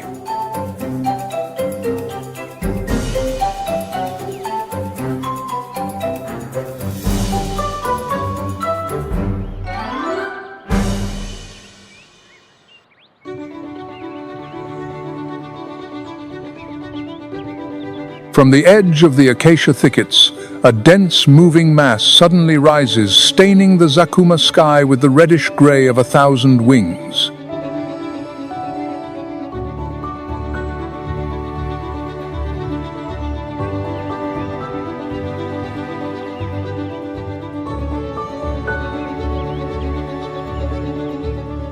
These are millions of red-billed quelea, a symbol of extreme adaptation in Africa's arid ecosystems.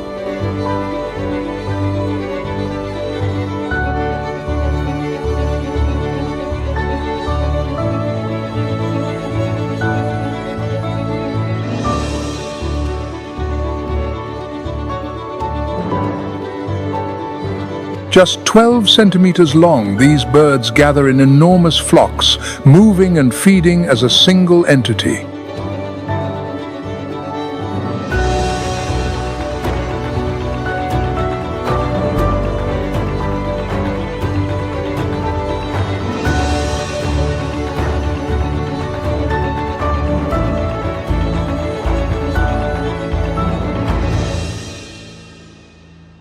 When the rainy season arrives, they build spherical nests at a density that can reach up to 30,000 nests per hectare.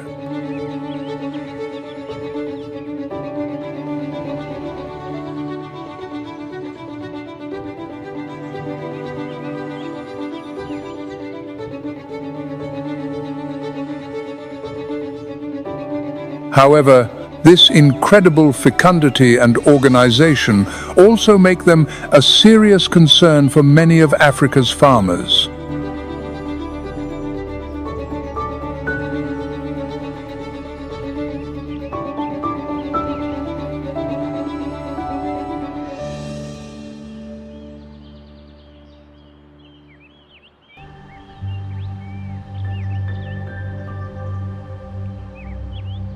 As the grasslands begin to wither, life in Zakuma shifts to a new stage, the dry acacia forest.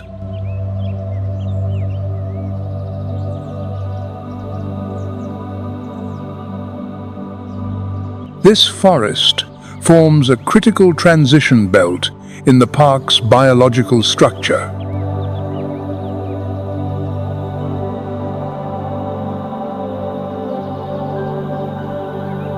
In the dry season, when surface water sources have all but vanished, the acacia trees continue to provide nutritious seeds and gum, becoming a vital lifeline.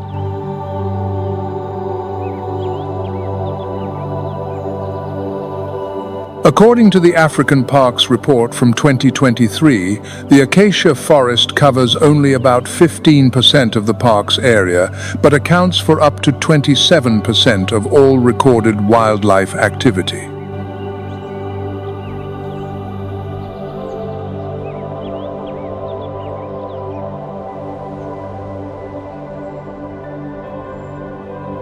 The forest around Kamtinga is one of the points of highest biological concentration.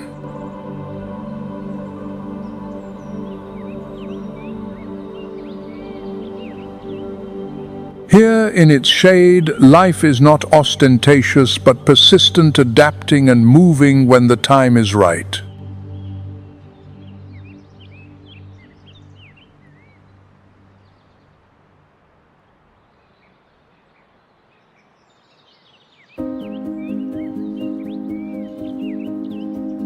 As the dry forest settles into silence, a deep and powerful roar echoes from a distance.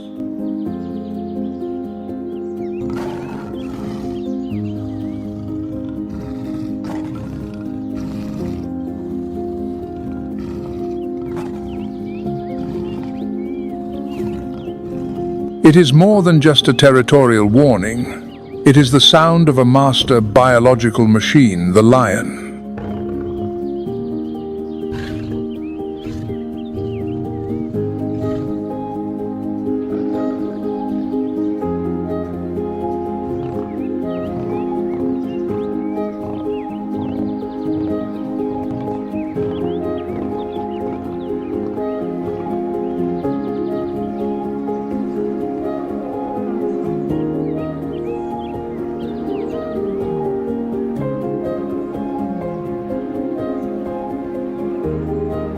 The Panthera leo subspecies living in Zakuma belongs to the West and Central African lion group, one of the world's most critically endangered subspecies.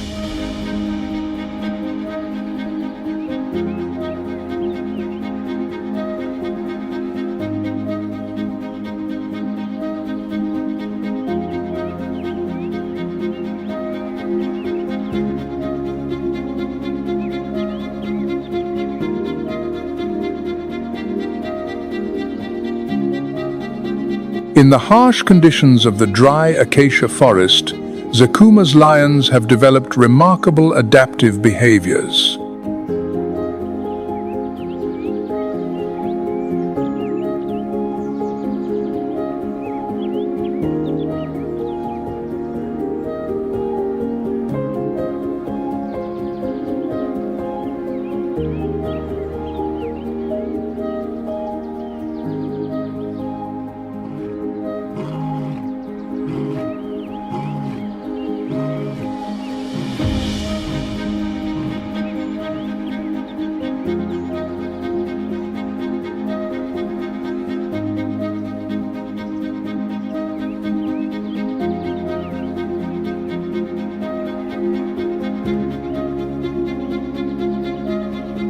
They hunt at night or in the early dawn using coordinated group tactics to ambush large herbivores.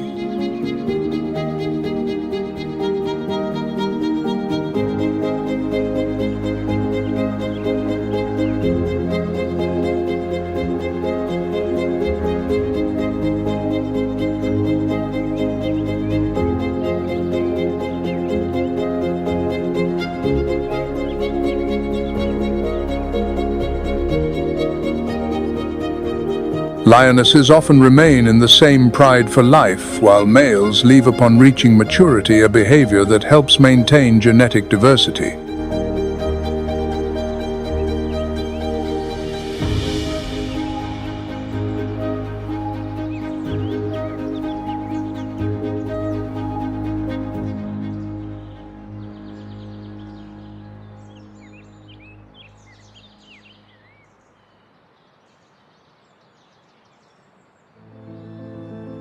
Amidst the sunbeams that pierce the cracked earth, a movement flashes by like a ghost.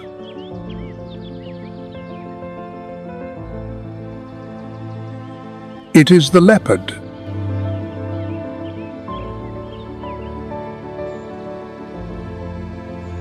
After more than 2 million years of evolution, this species has developed a near-perfect method of hunting.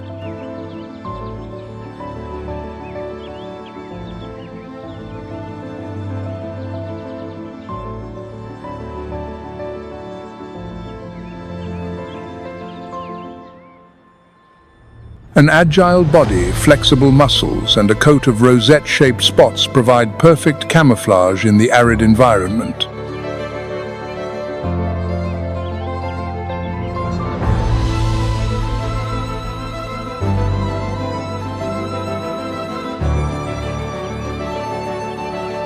It moves alone and is strictly nocturnal, employing a strategy of absolute stealth.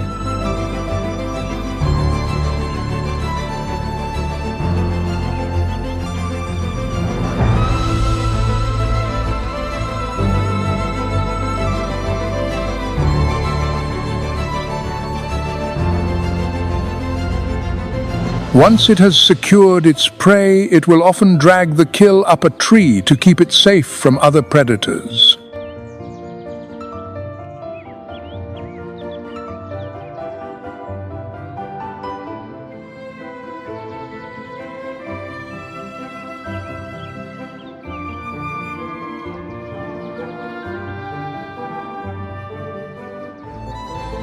In a land where weakness means death, what is it that makes the creatures here choose to endure?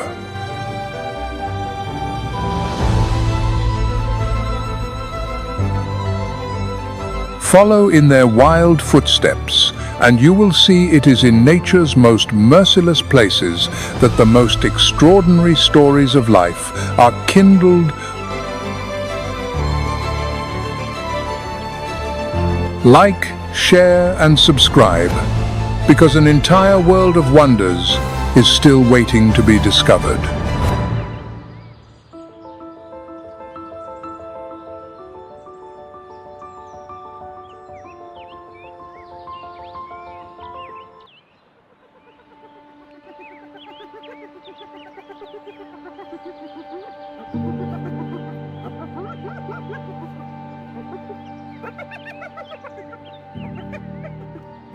Hidden among the scattered acacia trunks, a figure drifts like smoke.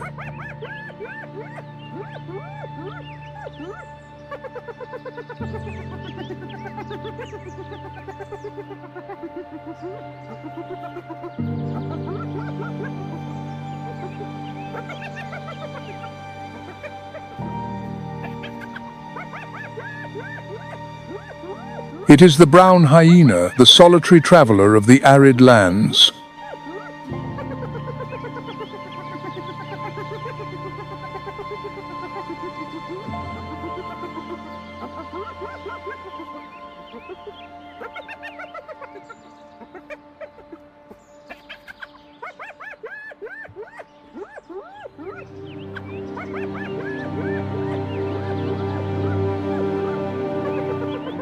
Its true survival tool is its set of incredibly strong teeth capable of crushing the hardest of bones.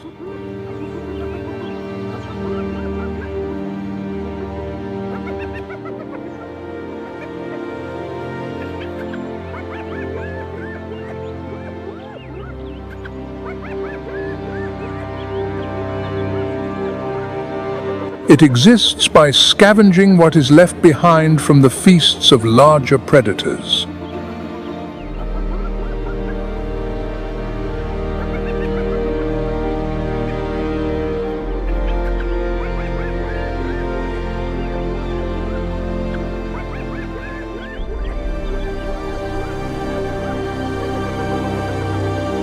Each night, a single individual may wander between 25 and 40 kilometers in search of carrion, small animals, or even insects.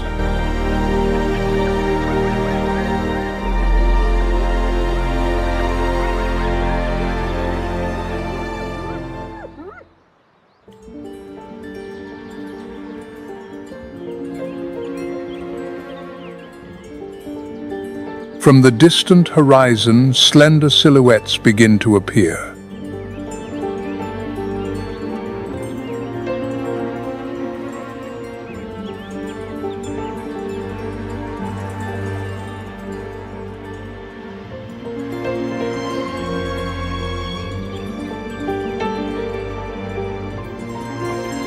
These are hartebeest, the only surviving members of this genus.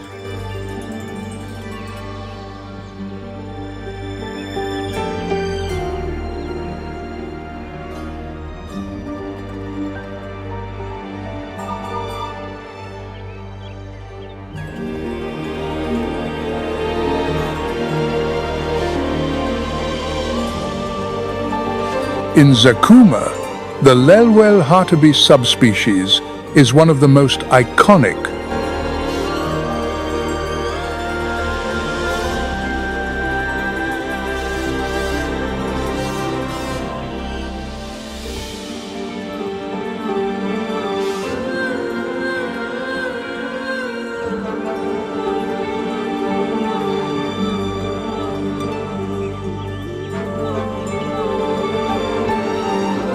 They are most active at dawn and dusk, and when necessary can reach speeds of up to 80 kilometers per hour to escape.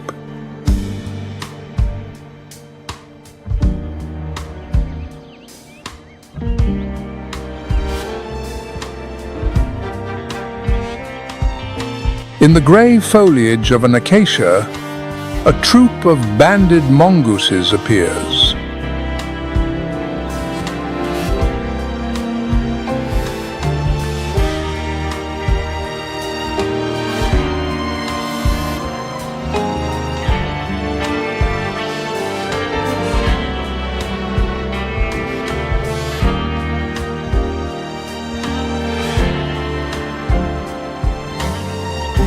Communal living is the key to their survival.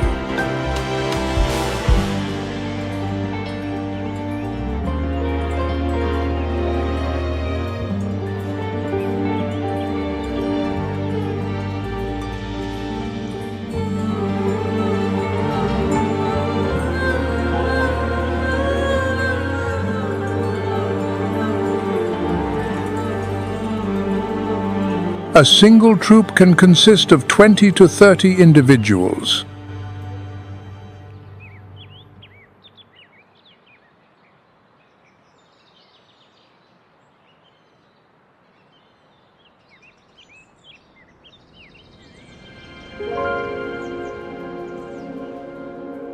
The entire group hunts, rests, and protects the young together.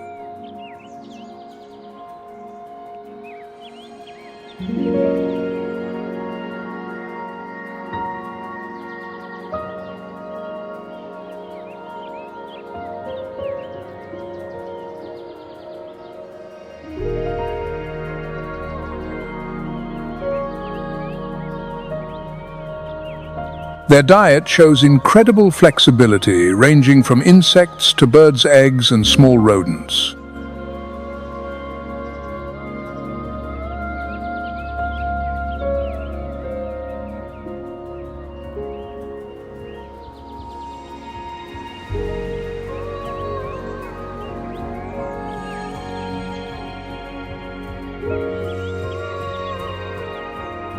Sharing Zakuma's arid habitat is a close relative, the yellow mongoose.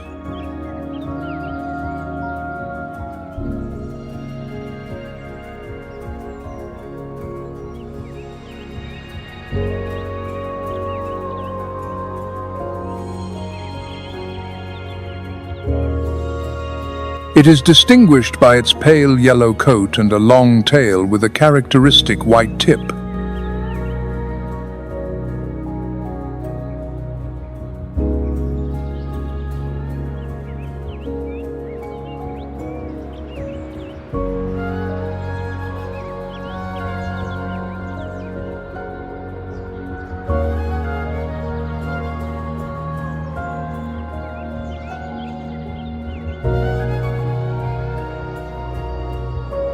They live in family groups and communicate using scent glands to mark their territory.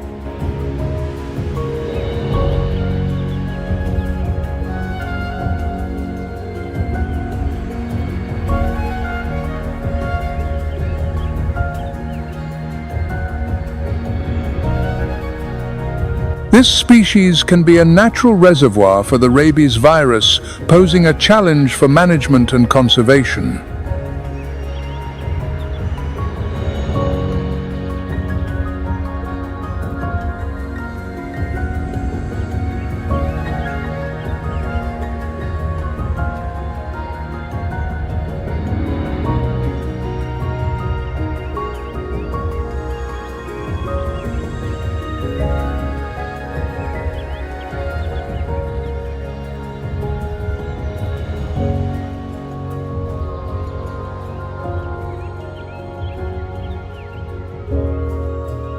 A deep hoarse sound from a high branch breaks the silence of the night.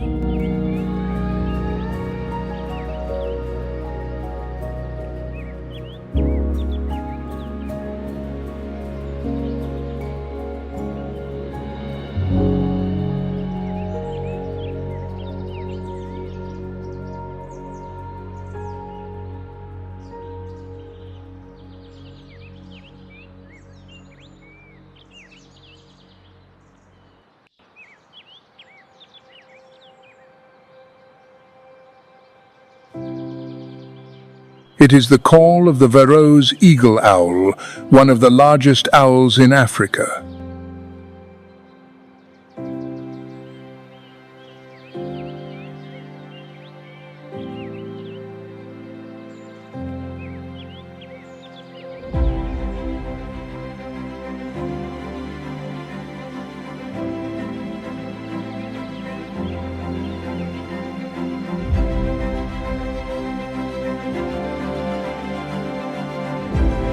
This is an opportunistic predator with a highly varied diet from small birds and rodents to even smaller owls.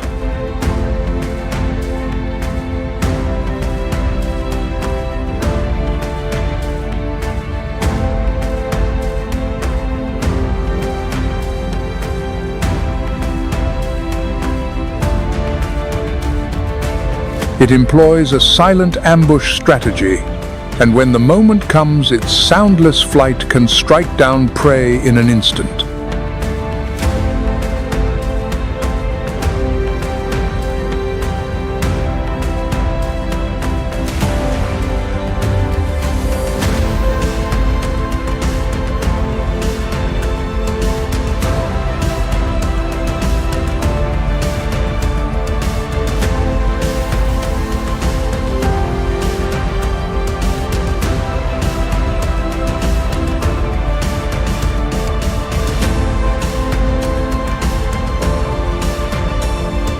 As the heat of the dry season intensifies, all life in Zakuma seems to place its hope in the last remaining pools of water.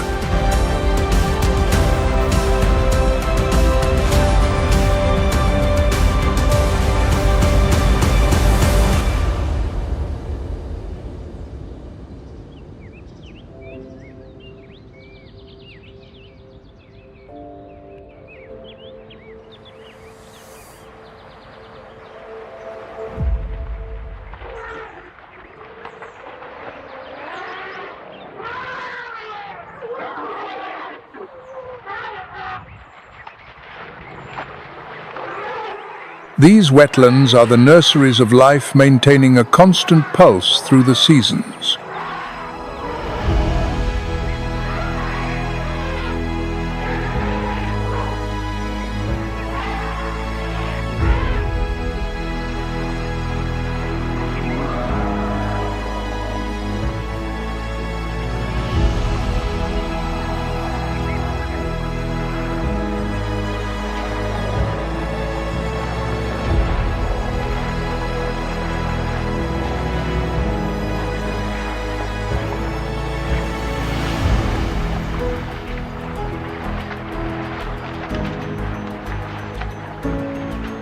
For the African bush elephant, the wetlands have been the deciding factor in their survival over generations.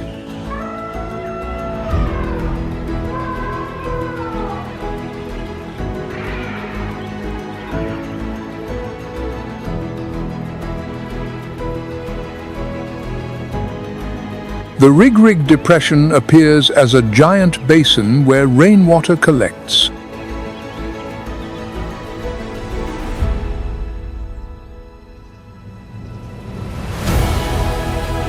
As the water rises, the lake's surface reflects the light like a shattered mirror.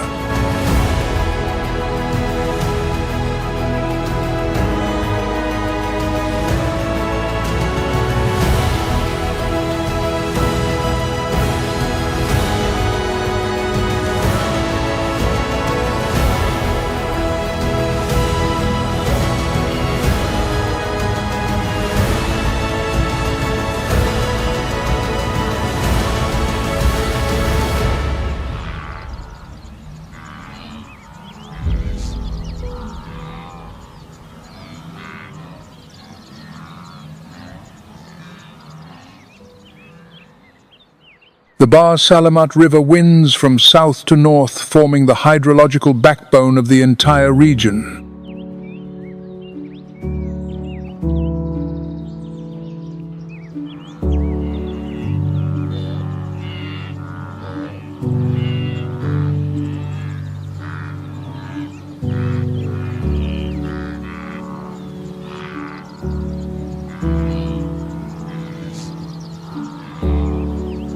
The Salamat floodplain has been designated an international Ramsar site, representing the unique value of these ecological corridors.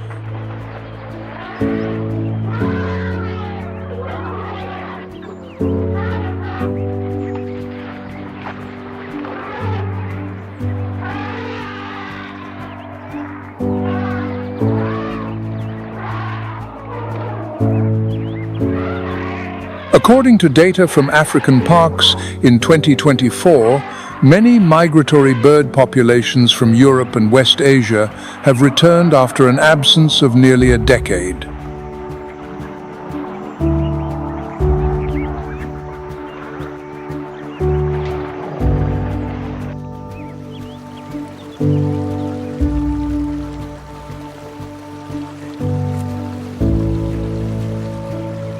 From the still surface of the Salamat wetlands, an ancient form silently emerges.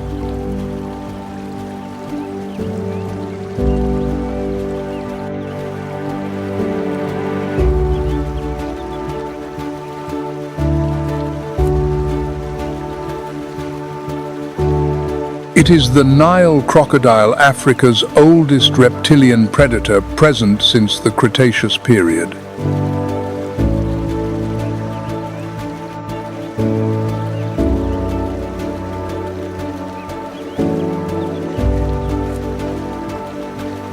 Reaching lengths of up to 6 meters, its body is covered in a shell of incredibly durable bony plates.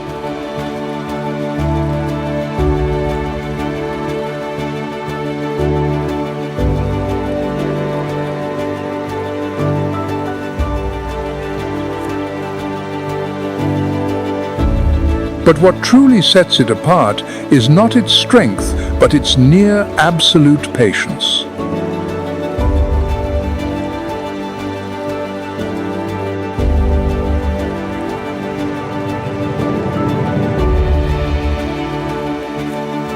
It can remain motionless for hours with only its eyes and nostrils above the water, a perfect ambush strategy.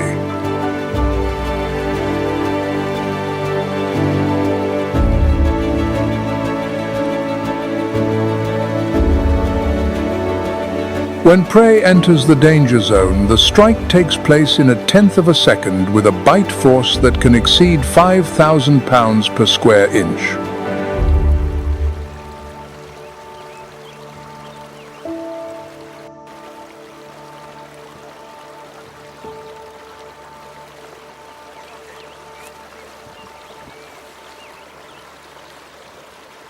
Beyond its role as an apex predator, the Nile crocodile regulates populations of fish and other aquatic species, maintaining the balance of the food web.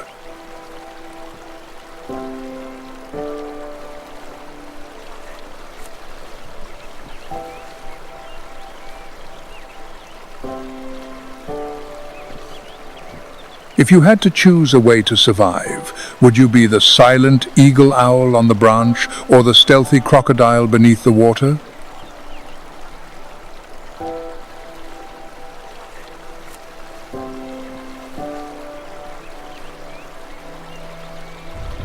Comment below. We would love to know how you would choose to live in this wild world.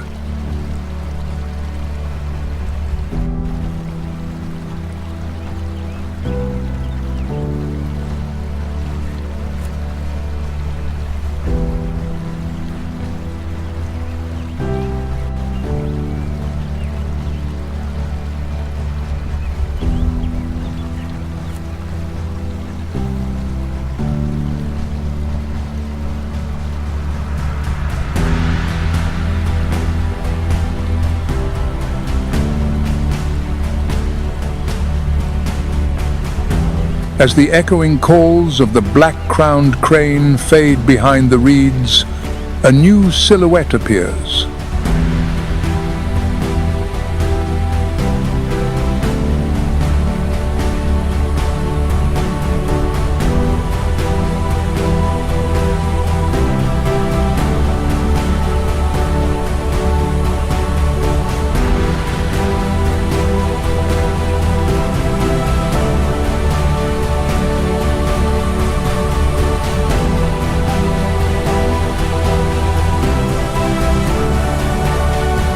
It is the African spoonbill, a bird with a distinctively flattened bill.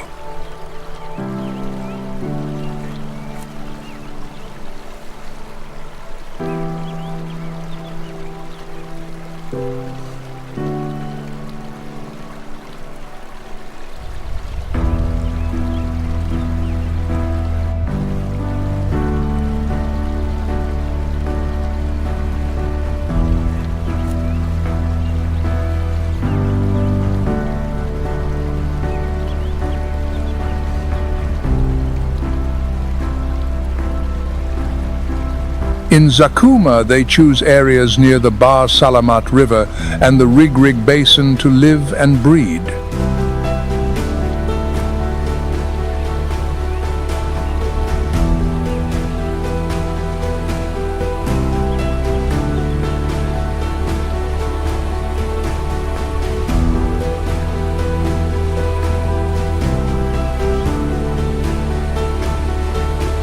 Their flat spoon-shaped bill is a precision tool for hunting in shallow water.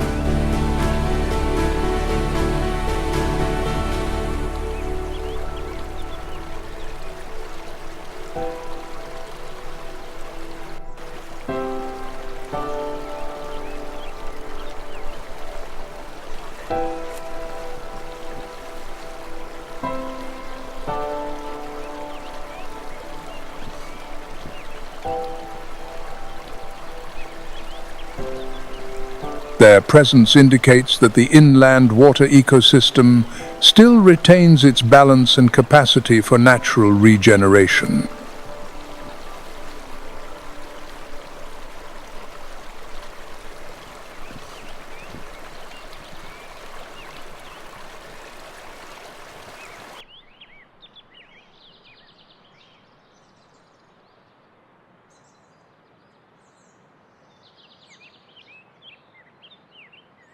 From the thin layers of mist rising off the water, majestic figures silently emerge.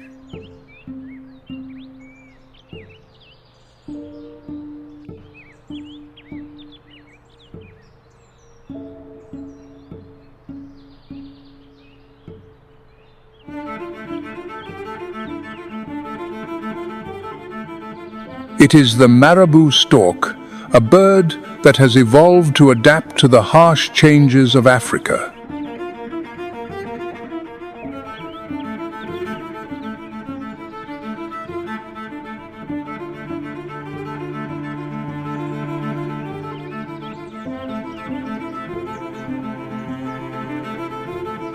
Its strange appearance reflects a crucial ecological function, the role of the cleaner.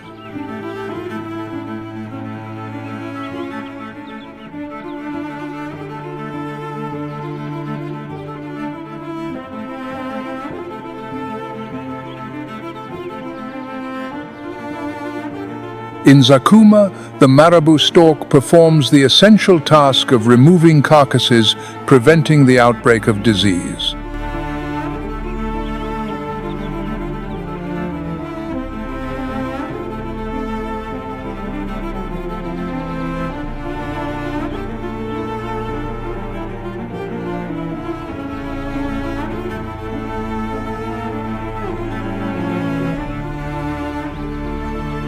Although its main diet is carrion, it is also a flexible predator capable of waiting for hours to strike at fish or amphibians.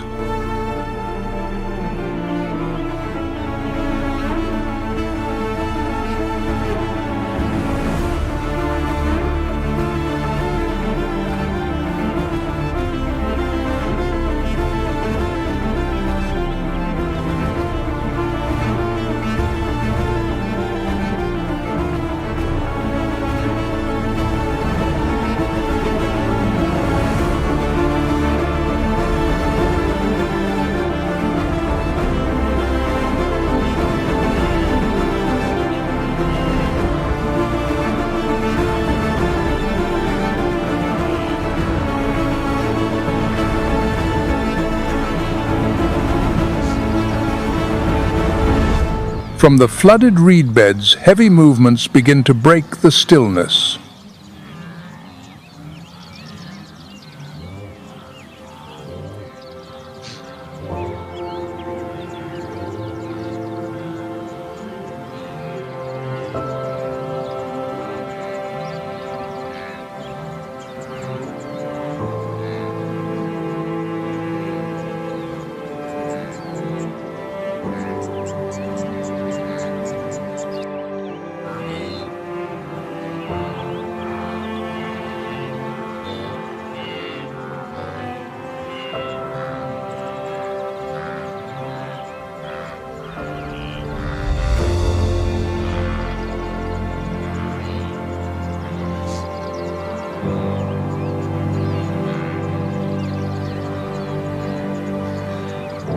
It is the arrival of a herd of African buffalo.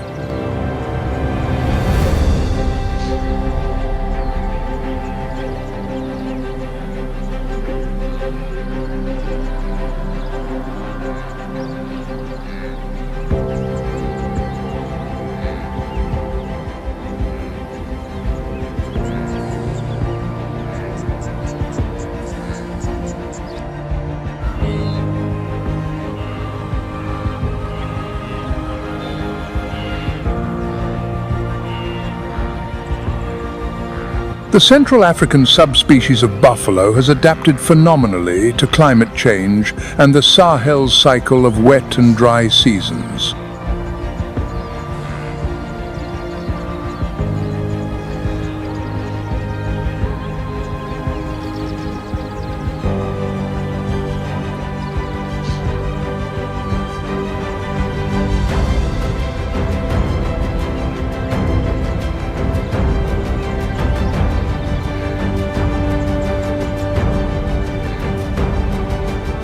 African buffalo live in large herds, sometimes numbering in the hundreds, led by experienced females.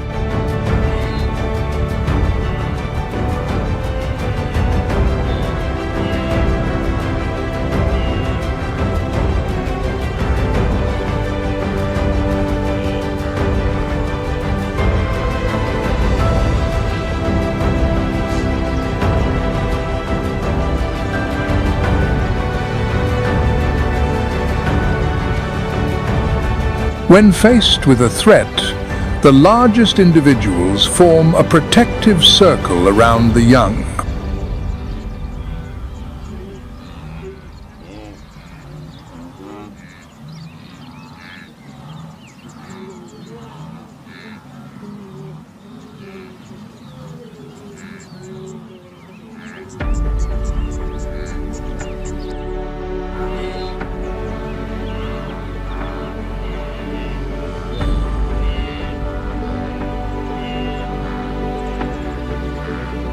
In 1986, the buffalo population here had fallen to just 220 individuals.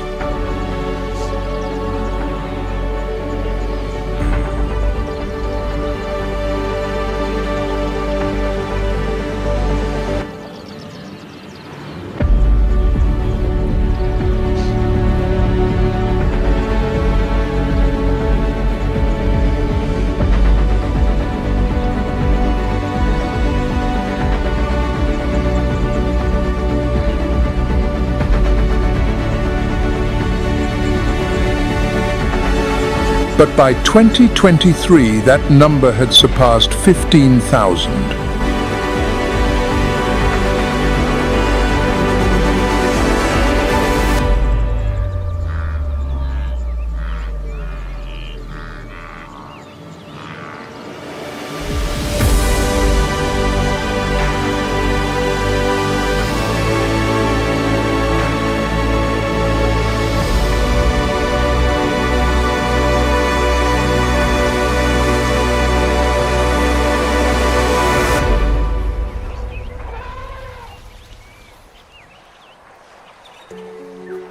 Beneath the sparse canopy of the wetlands, the footprints of the African bush elephant are quietly pressed into the earth.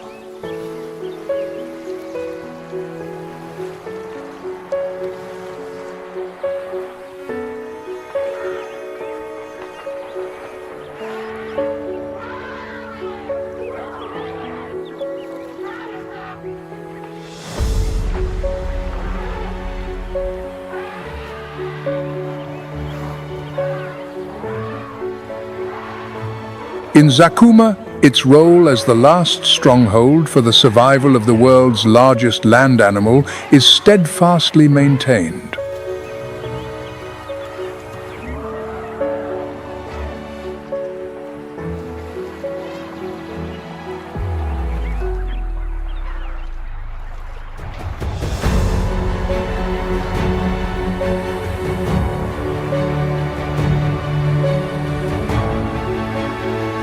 The ancestors of the African elephant appeared more than 5 million years ago.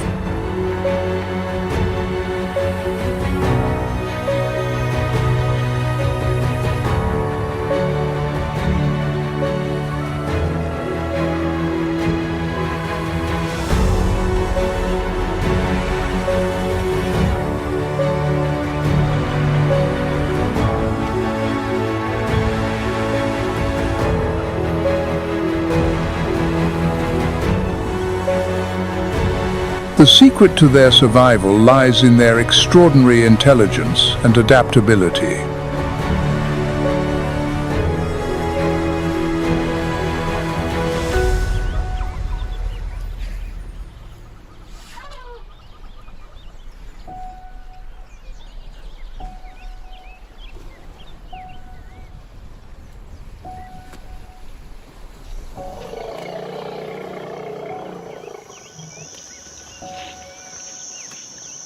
Zakuma was once a bountiful land with over 4,000 elephants in 2002.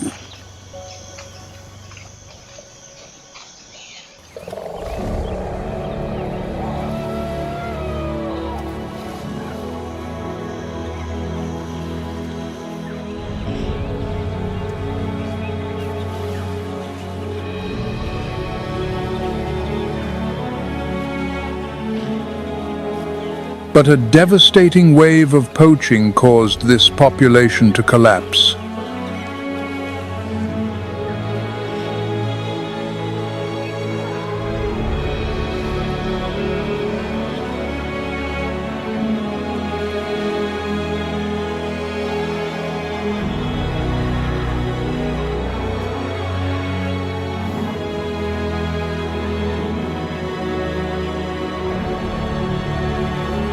By 2010, only about 450 individuals remained.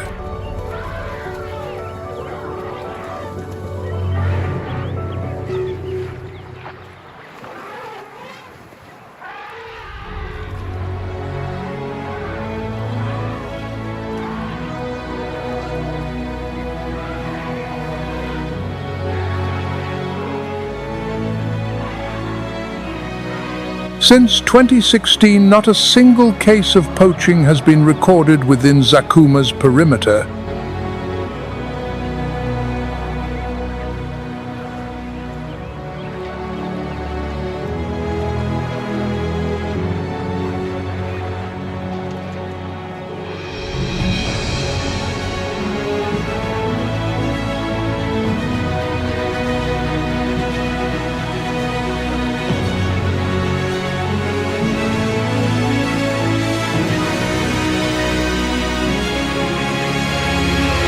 By 2021, the elephant population had increased to approximately 636.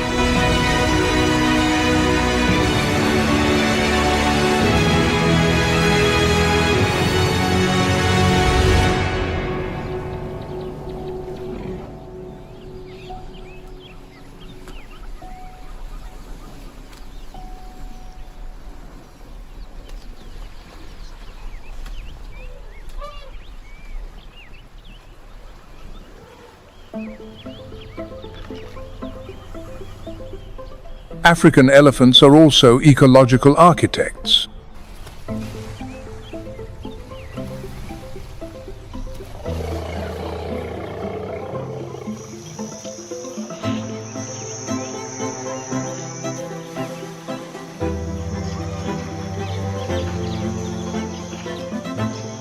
Each day they consume vast quantities of vegetation, opening paths in the forest, creating corridors for water and light.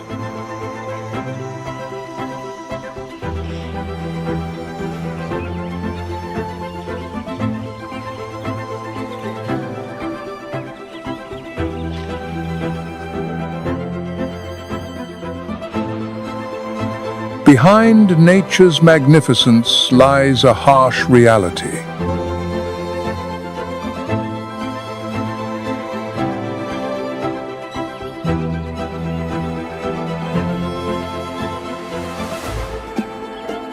Zakuma was once an epicenter of poaching, losing over 90% of its elephant population.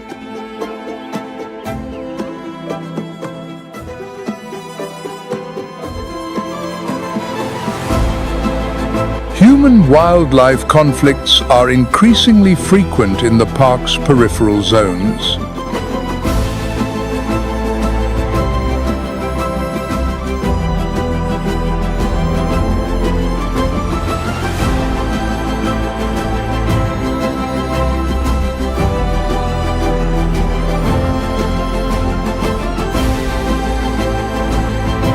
Climate change is prolonging the dry seasons, pushing hundreds of herds towards the park's borders.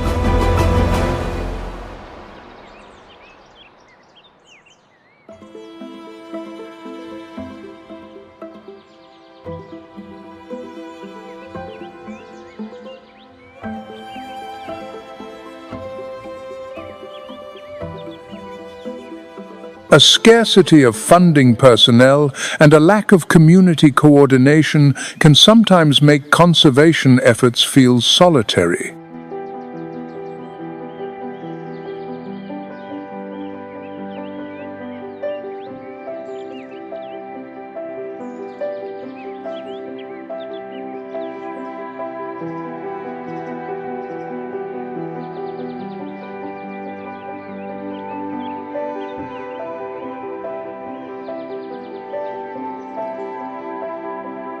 Since 2010, when African parks took over, this place has become a symbol of hope and rebirth.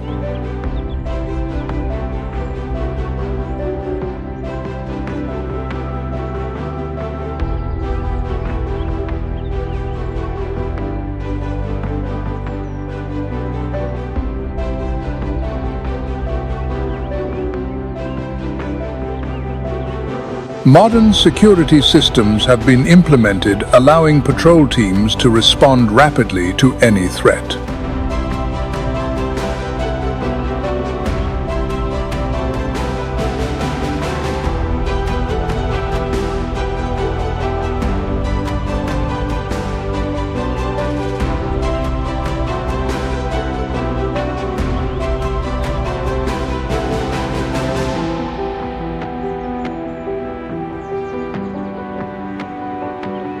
The recovery of the African elephant population in Zakuma is living proof of effective conservation efforts.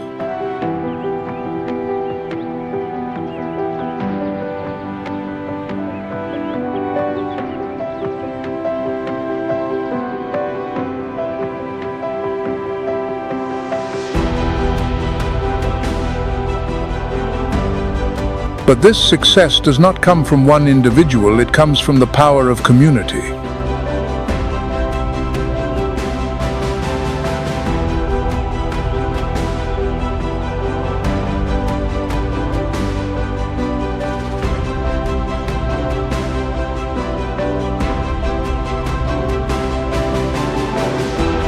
Schools, health clinics, and educational programs have been established to nurture a new generation that loves and protects nature.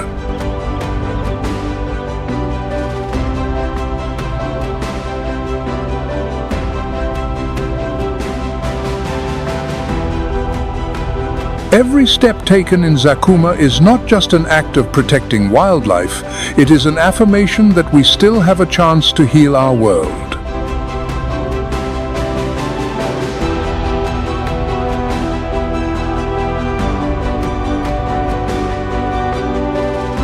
Zakuma is not only a final refuge for the elephant, but also a beacon of hope for a wounded planet.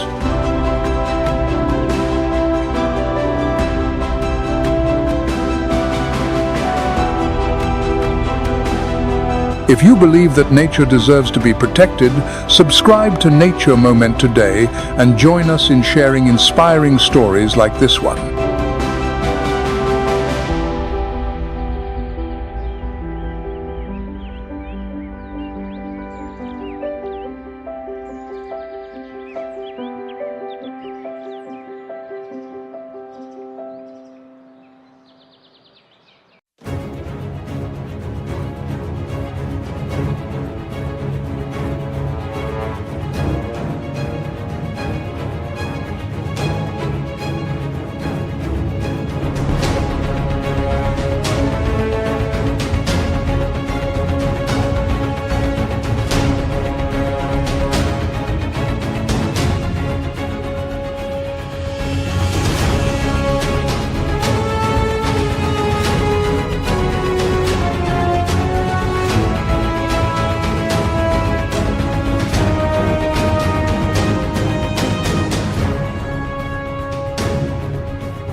The dry season sweeps across the African desert like a declaration of war. The earth splits open, trees reduced to smoldering skeletons, and life clings desperately to the last remaining pools of water. In that harsh realm, two towering symbols of power emerge. An armored sentinel bearing within it a deathly bite. A roar resounds, commanding dominion through the swiftness, strategy, and formidable strength of the pack. The Nile crocodile, the motionless monster of the swamp. The lion, the proud sovereign of the savannah. No one yields.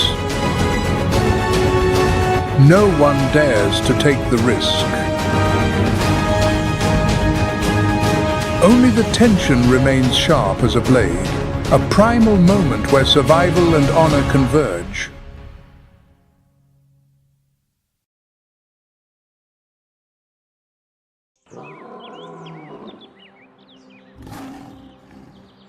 Across the vast landscapes of Africa, the roar of the lion resounds as a profound declaration of dominion.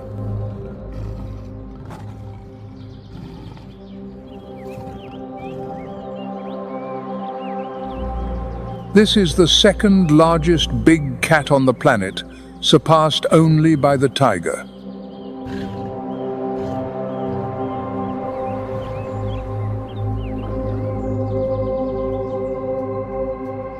A fully grown male lion can weigh up to 250 kilograms.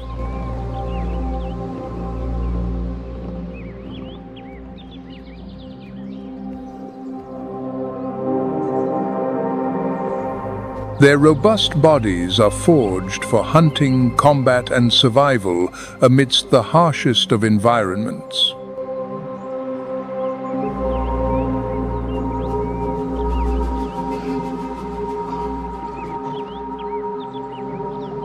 Unlike other big cats, lions live in prides with intricate social structures, often led by one or a few dominant males.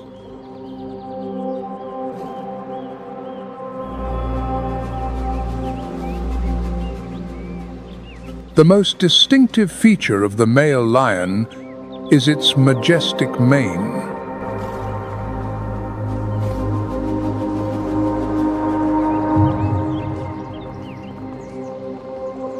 This is a biological emblem revealing the levels of testosterone, reproductive health, and overall physical condition.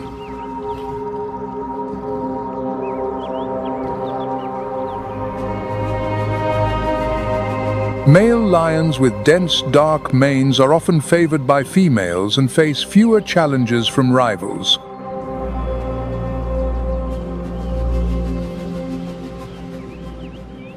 However, within Kenya's Tsavo National Park, many male lions are conspicuously devoid of manes. A unique adaptation to the hot and arid climate of the region.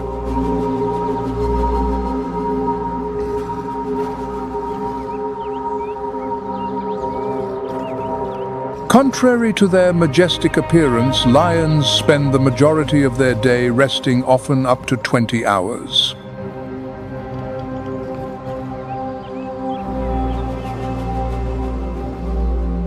This is not a sign of laziness, but a vital survival strategy.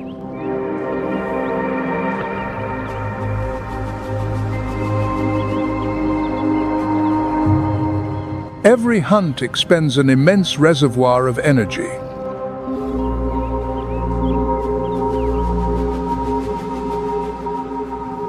Conserving energy allows them to perform at their peak during critical moments.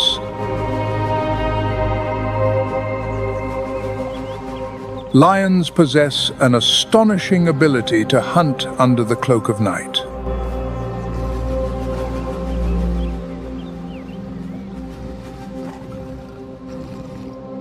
A specialized layer of tissue behind the retina, known as the tapetum lucidum, enhances their night vision to be 6 to 8 times more sensitive than that of humans.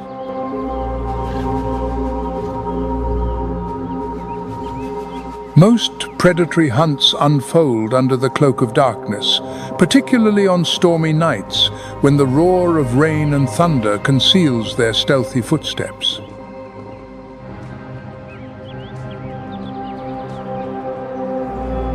In arid regions, such as the Kalahari Desert, lions can survive without drinking water directly for up to 4 days.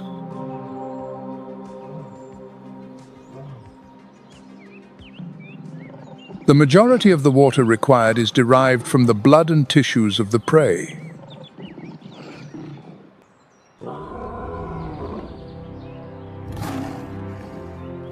By the time she reaches approximately 4 years of age, the lioness embarks upon her reproductive cycle.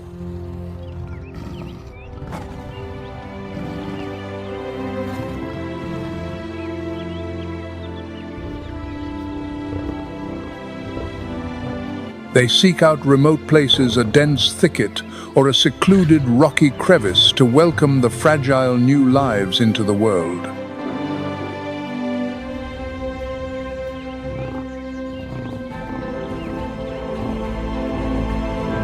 A newborn lion cub weighs merely 1.5 kilograms.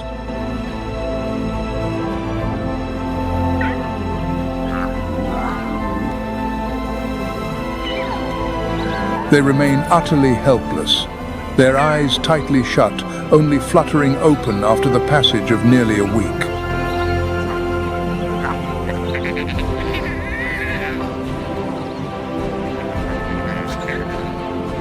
During this time, the lioness cannot venture far.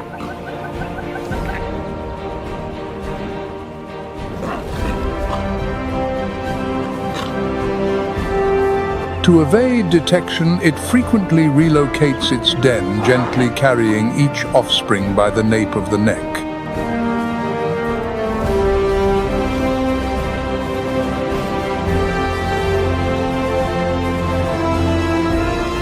By the time they reach 6 to 7 months of age, lion cubs begin to rejoin the expansive community of their pride.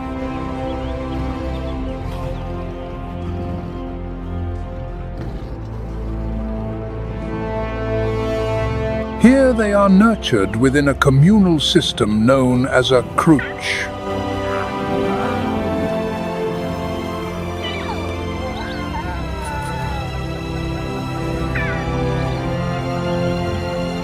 Many females often give birth simultaneously and collectively nurture their offspring.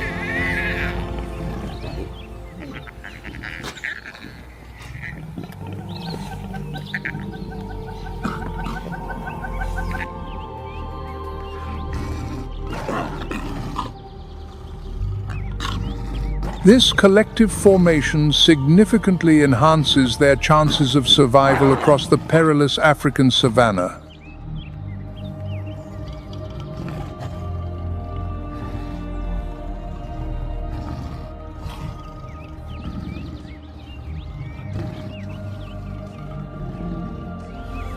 The primary role of the male lion is not to hunt, but to protect.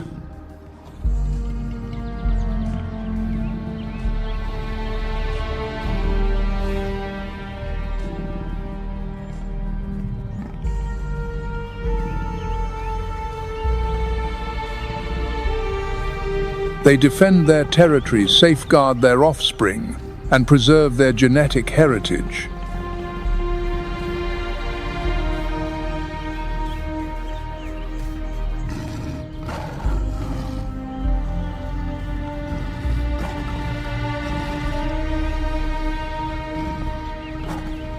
Male individuals often form alliances, typically among brothers, to jointly seize and maintain a pride for several years until they are supplanted by younger, more vigorous rivals.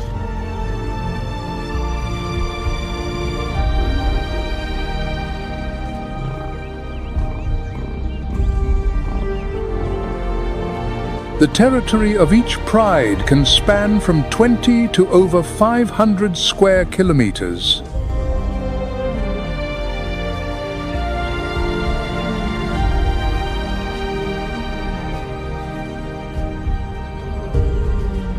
Boundaries are marked by urine and claw marks, a biological signaling system asserting territorial sovereignty.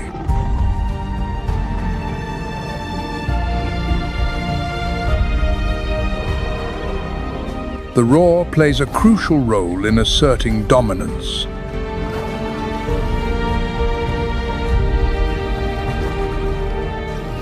A deep, resonant roar can travel as far as 8 kilometers through the stillness of the night.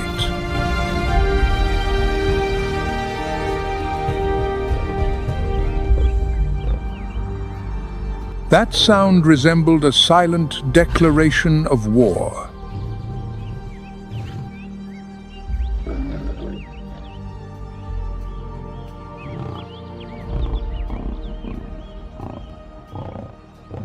Intruders must think twice before crossing this invisible boundary.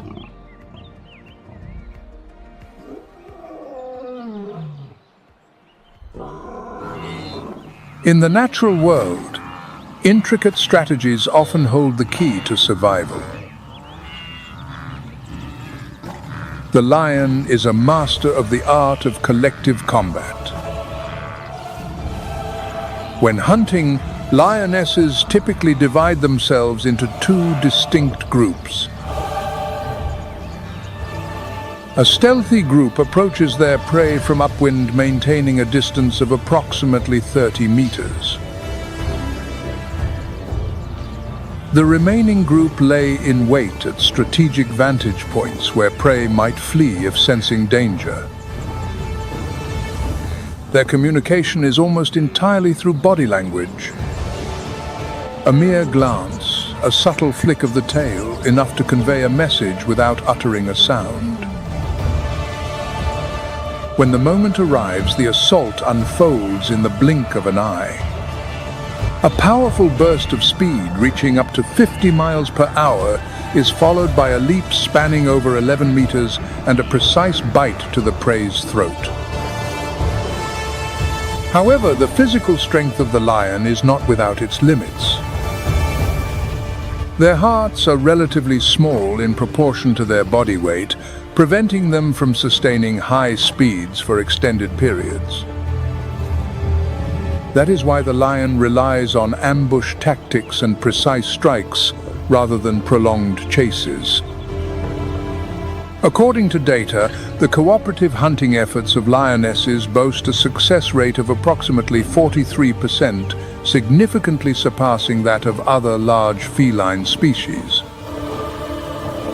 It is precisely this spirit of teamwork that has propelled them to the pinnacle of the food chain. A male lion can weigh up to 250 kilograms, yet it can still surge forward at speeds reaching 80 kilometers per hour over short distances, swifter even than a motorbike darting through a narrow alleyway. Not only that, its roar can resonate up to 8 kilometers through the stillness of the night, almost the length of 75 football fields laid end to end. The lion's night vision is equally extraordinary, surpassing that of humans by 6 to 8 times, enough to crown it the undisputed master of nocturnal hunting across the savannah. Imagine, if you will, that you could choose but one of the lion's extraordinary superpowers.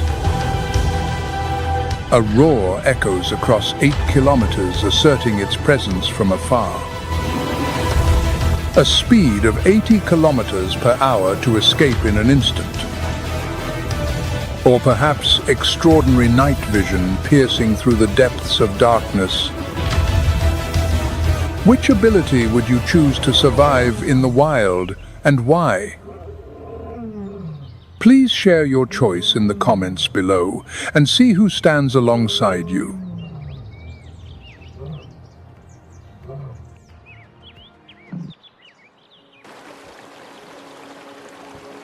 Beneath the murky, silt-laden rivers of Africa, a creature appears suspended in time, as if frozen in an ancient rain.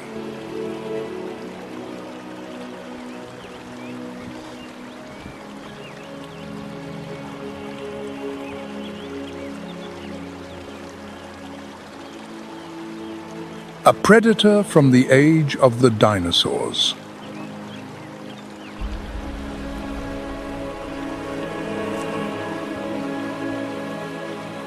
It is the crocodile, an emblem of silence, authority, and relentless predatory instinct.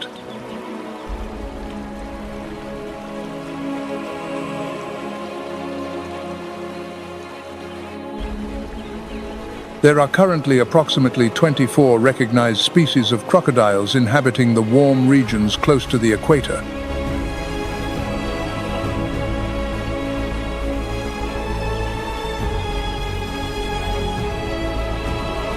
But across the vast wilderness of Africa, one species stands out for its raw, unyielding power.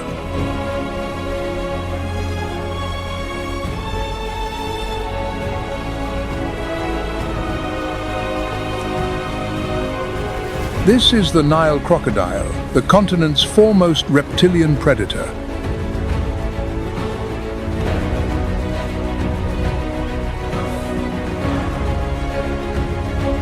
A fully grown male can reach lengths ranging from 3.5 to 5 meters and weigh up to 750 kilograms.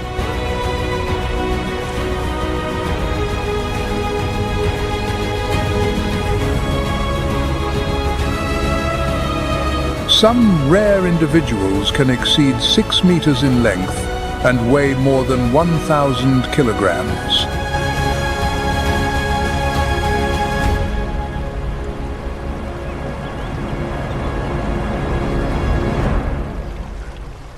Their thick and sturdy skin is armored with plates as hard as forged steel, forming a natural defensive barrier.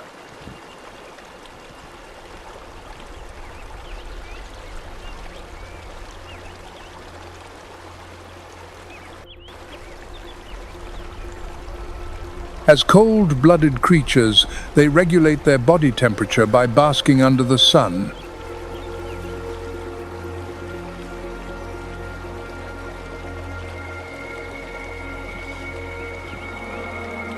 They often gape their mouths wide while basking in the sun, releasing excess heat.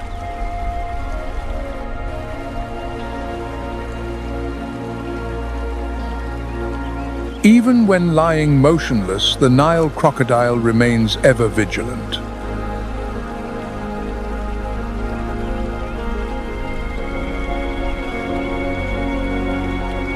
Specialized sensors on its lower jaw can detect vibrations on the water's surface from distances of up to 20 meters.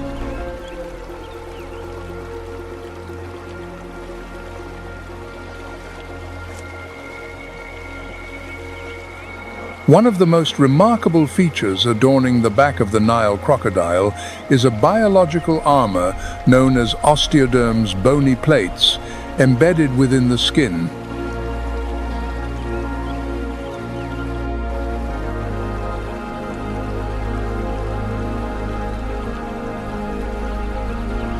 Beneath every layer of skin lies a bone, an integral component of an intricate defense system forged from calcium and meticulously sculpted from within the body.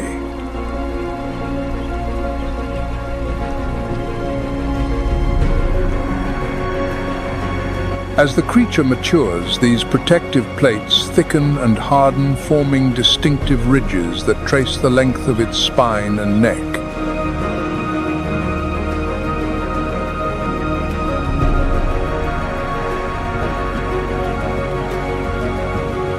This armored layer does more than merely shield.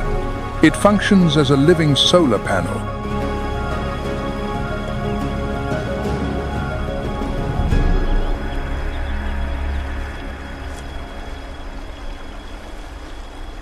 But it also aids the crocodile in swiftly absorbing heat while basking in the sun and efficiently dissipating it when submerged in the cool waters.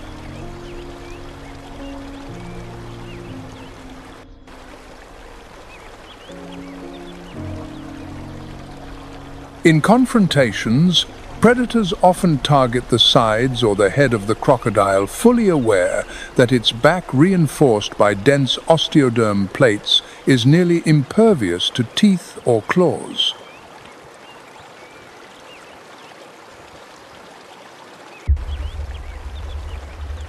Each breeding season, the mother crocodile selects a damp, sandy bank near the water's edge to excavate her nest.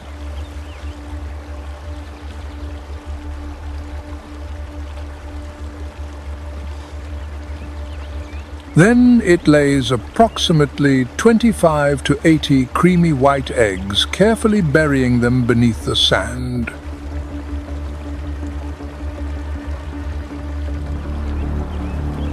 The determining factor for the sex of a crocodile hatchling does not reside within its genetic code, but hinges entirely upon the temperature of the surrounding earth.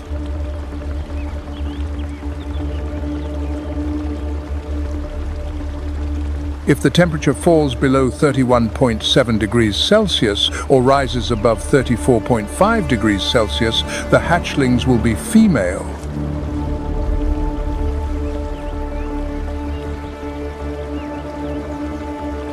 Only within the narrow confines between these two extremes does the male emerge.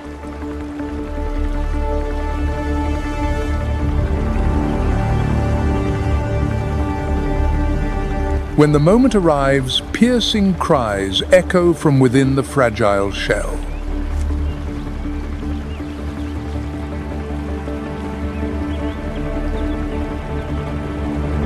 It is then that the mother crocodile returns.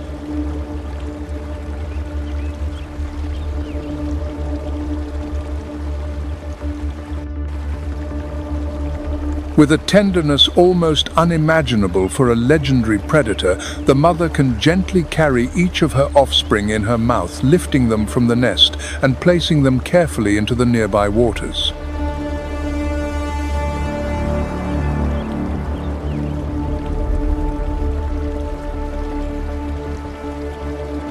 But these tranquil rivers are no sanctuary.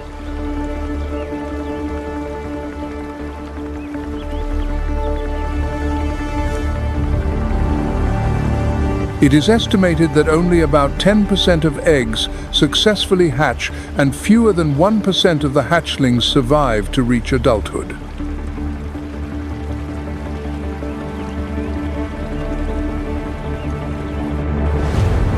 One of the greatest threats comes from their own kind.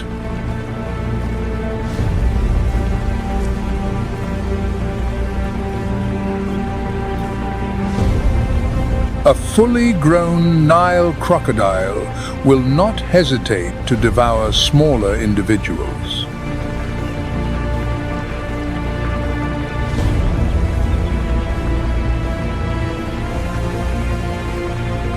The lifespan of the Nile crocodile remains an enigma.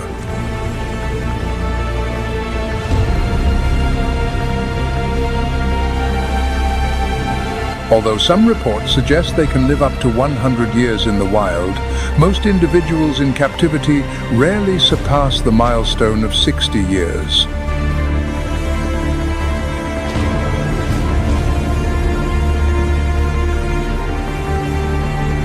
You believe you know all there is to know about this crocodile, do you?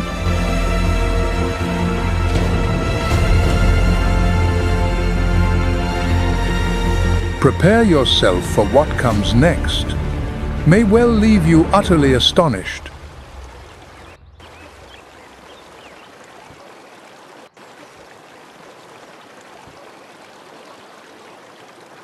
In the tranquil waters of Africa's rivers, the Nile crocodile stands as one of nature's most opportunistic predators.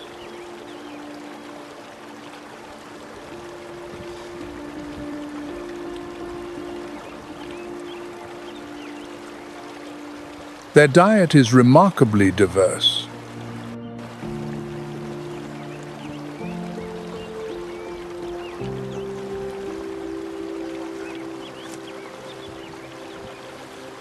They hunt everything in their path from fish and waterfowl to antelopes and wild buffalo.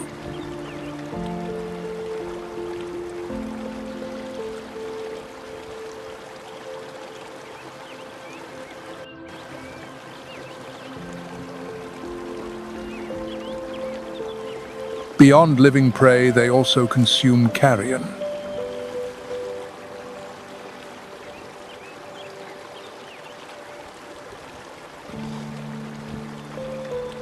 The hunting prowess of this species relies not solely on physical strength, but also on a sophisticated ambush strategy.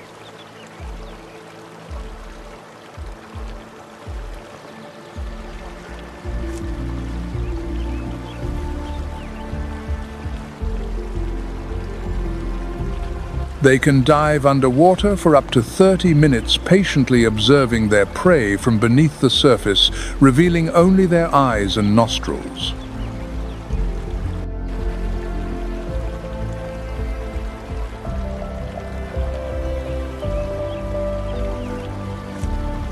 When the moment arrives, a sudden and precise snap makes all the difference.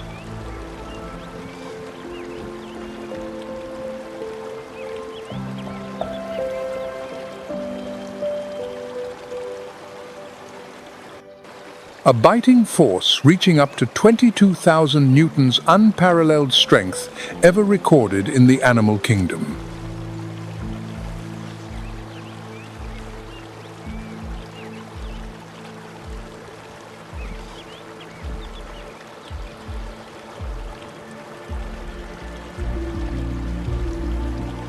Their teeth are conical, piercing deeply into the prey's body and gripping it firmly, leaving scarcely any chance of escape.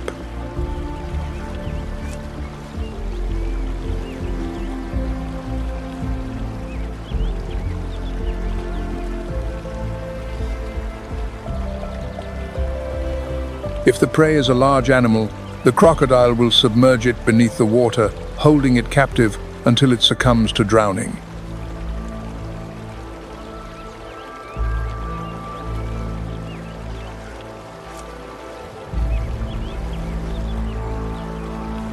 Then it executes a motion known as the death spiral.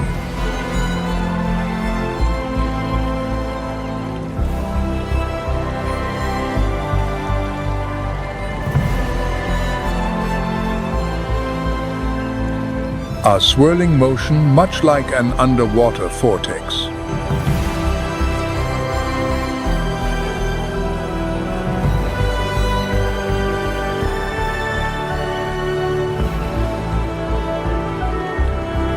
It twists its entire body around the spine at a speed that can reach up to 300 degrees per second.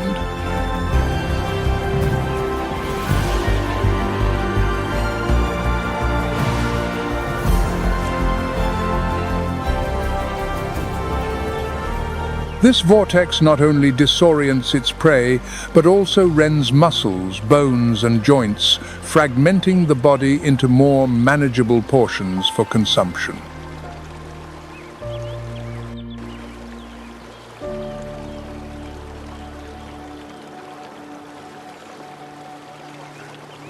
Remarkably, the Nile crocodile requires no instruction to exhibit this behavior.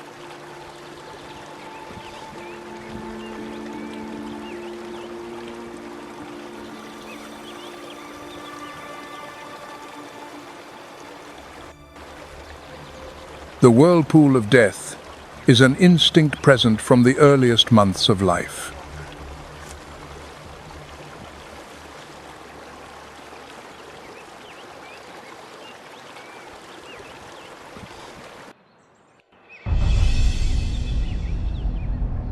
In the wild expanses of Africa, lions and Nile crocodiles frequently cross paths, especially during the dry season when food becomes scarce.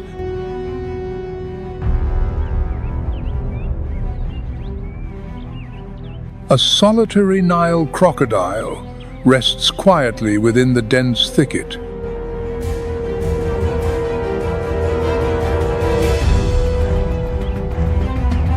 A pride of lions emerges, led by a dominant male and a vigilant female advancing steadily forward.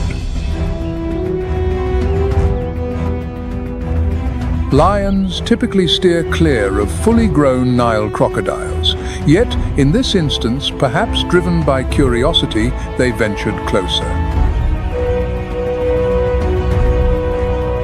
The crocodile suddenly lunged upright, jaws agape, emitting sharp warning hisses. The sudden movement startled the two lions, causing them to recoil instinctively.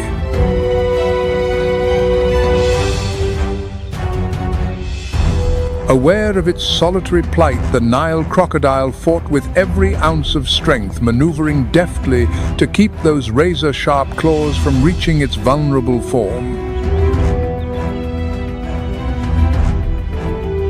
But this does not imply that the lion lacks the power to subdue a fully grown crocodile. In another encounter, a coalition of 13 lions encircled a formidable Nile crocodile.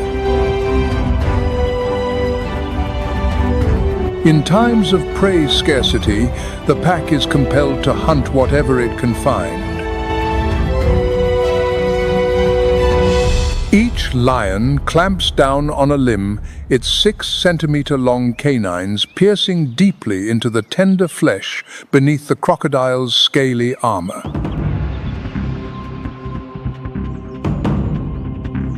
The crocodile suddenly flips onto its back, a natural reflex.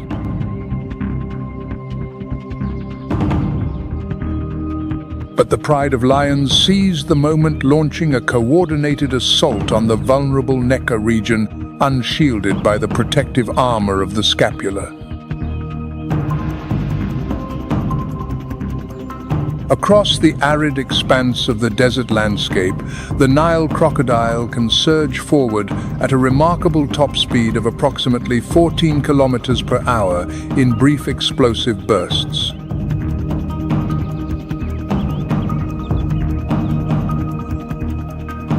However, they cannot sustain that pace for long.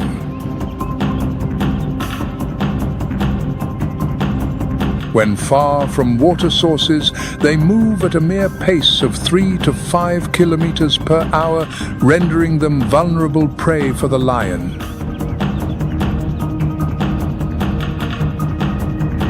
A pride of 5 lions struggles fiercely against a fully grown crocodile. The crocodile began executing a deadly whirl, spinning its body with formidable force. The lions were compelled to relinquish their grip upon realizing that the crocodile's bony armor could not be easily pierced. The crocodile carved a crimson path, forging its way back to the sanctuary of the water. In the natural world, there is no absolute victor, only those who master the art of adaptation endure. The battle between the lion and the crocodile is not merely a struggle for survival. It also reflects the delicate balance of the wild ecosystem.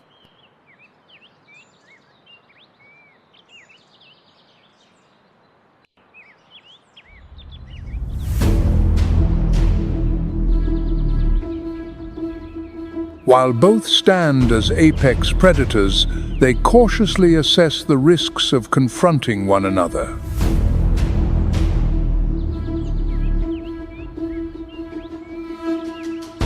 But when a precious meal is threatened, all rules can be shattered.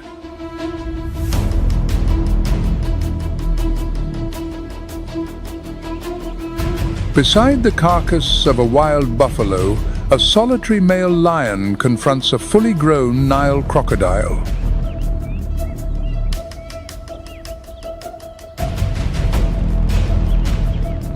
It struggles to drag the piece of meat away from the shore, but to no avail.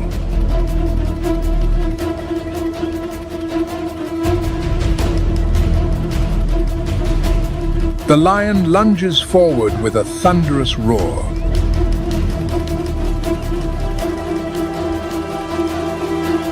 Though immense in size and seemingly more agile, the lion remains a solitary creature.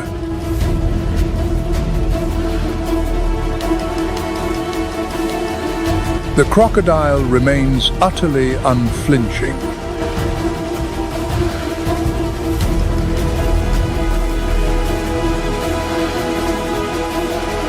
It seized the prey in its jaws.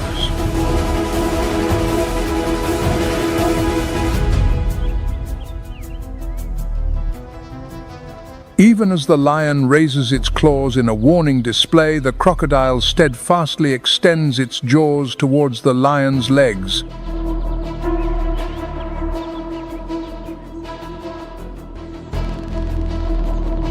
Neither side dares to retreat, yet neither is willing to risk everything.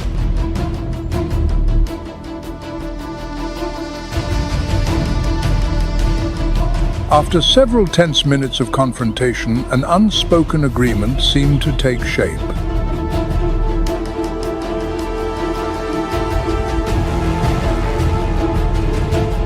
Both share the carcass of a buffalo.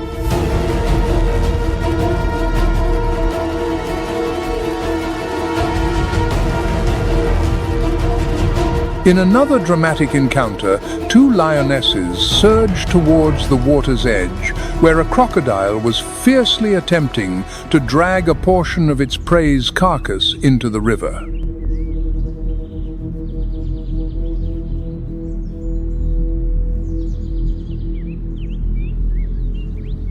One of the 2 lionesses is nurturing 5 cubs.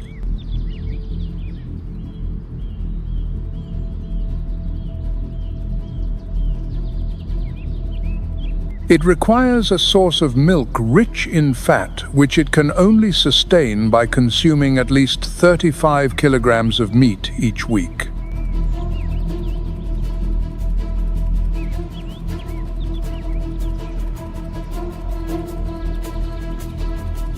The crocodile, nearly 5 meters in length and weighing over a ton, is not one to relinquish its hold easily.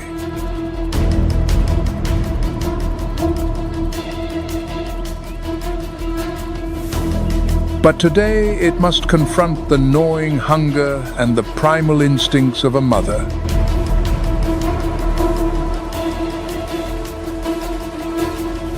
The struggle unfolds with fierce intensity.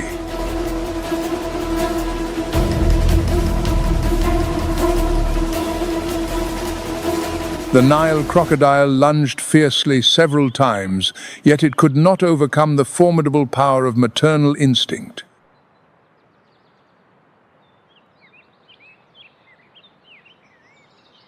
I once believed the crocodile to be invincible until I witnessed a lioness charging, fiercely driven solely by the need to protect her cub's meal.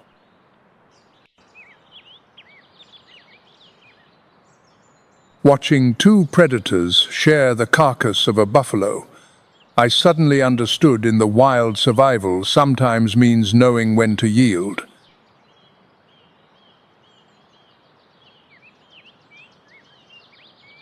My heart clenched as the crocodile twisted its body, while the pride of lions stubbornly held their ground. Nature truly offers no refuge for the hesitant.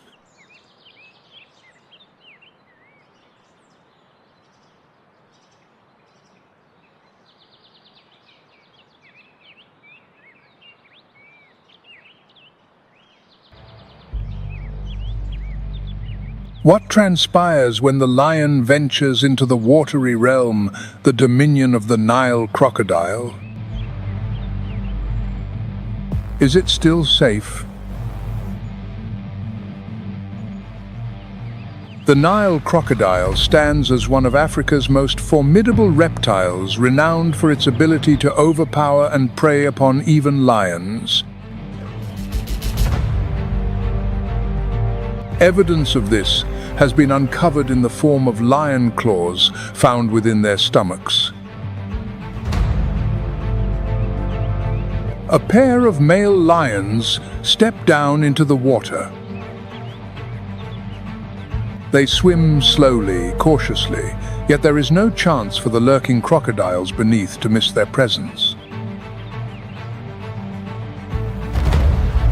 A powerful snap from a Nile crocodile sent a lion staggering beneath the water's surface. The struggle had torn apart the two terrestrial predators.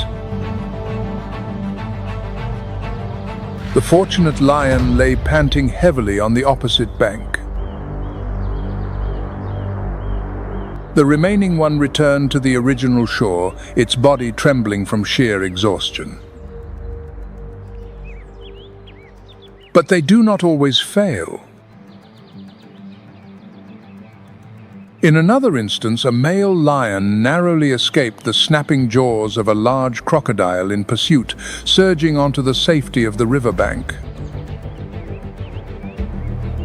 Not even the cheetah's remarkable agility can save it from those razor-sharp jaws. A sudden snap of the jaws and its fate is irrevocably sealed. Even those creatures that dwell in the safety of their herds are far from secure. The Nile crocodile will boldly drag a wild dog beneath the water right before the eyes of the entire pack.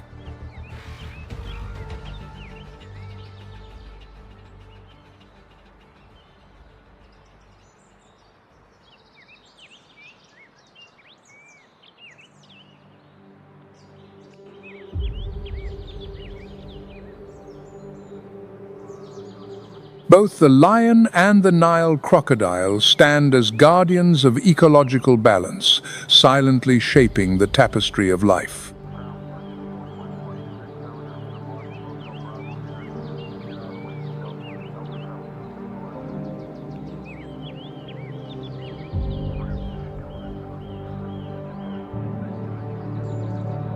The lion governs the population of herbivores, such as the topi antelope and the African buffalo.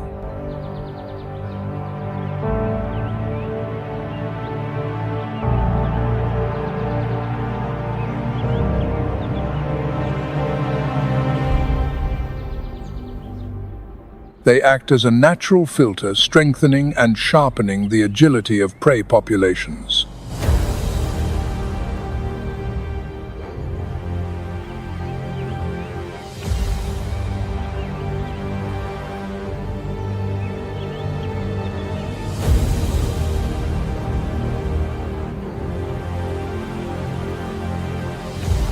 The presence of lions also alters the behavior of their prey, forging new migratory routes that allow the vegetation to regenerate.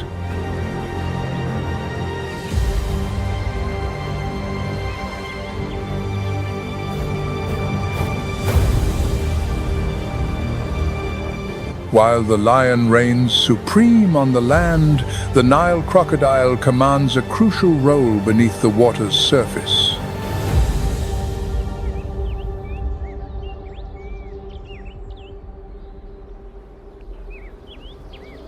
They are the silent custodians of freshwater ecosystems.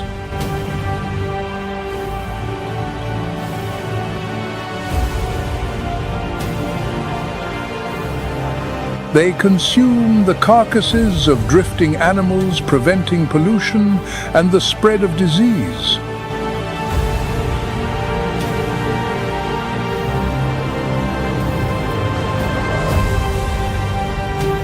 Their waste, rich in nitrogen and phosphorus, nourishes algae and aquatic plants, igniting the very foundation of the entire food chain.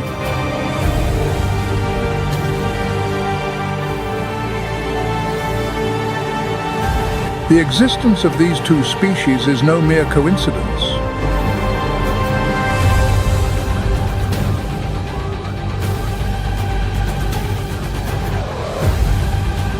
They are the very pillars of the ecosystem.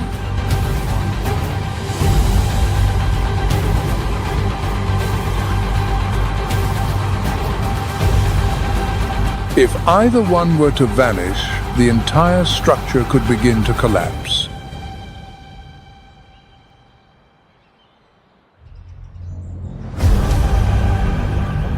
Yet both the sovereign of the desert and the ruler of the marshlands find themselves confronting threats wrought by humanity itself.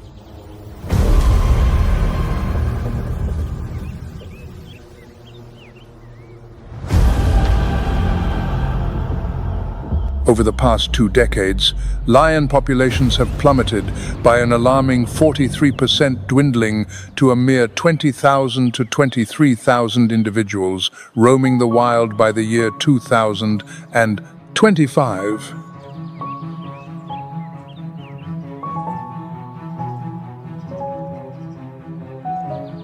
They have become targets of transcontinental wildlife trafficking networks, trophy hunting, and the trade of animal bones for traditional medicine.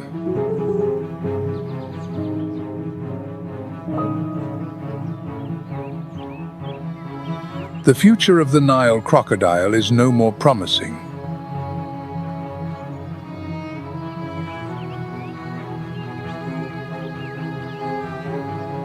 Poaching persists, cloaked beneath the guise of the legal leather trade.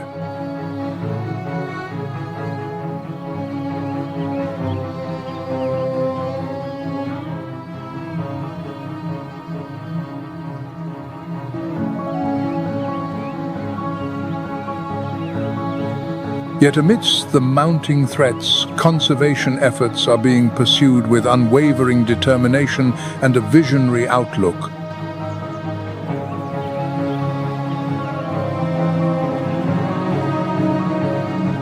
Community education programs have been implemented, ecological corridors proposed, and crocodile farms regulated, all contributing to alleviating the relentless pressure of poaching in the wild.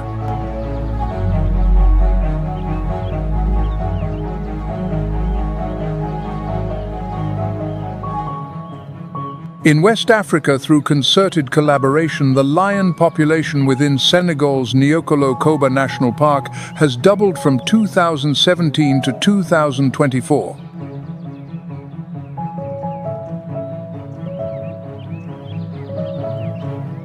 To the east, local communities in Kenya have become steadfast guardians of the lion, harnessing cutting-edge technology to mitigate conflicts between these majestic predators and livestock herders.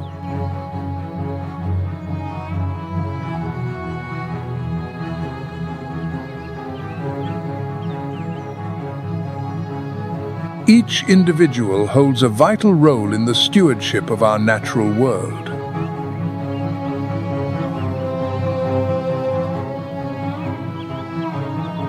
By choosing not to purchase products derived from wildlife and by supporting responsible ecotourism, you are actively contributing to the preservation of life itself.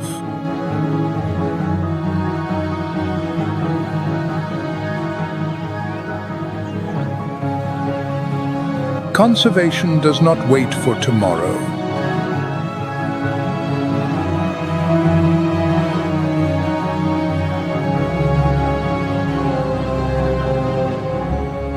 It begins today with you. So that the roar of the lion and the tranquil flow of the water may continue to echo for generations yet to come.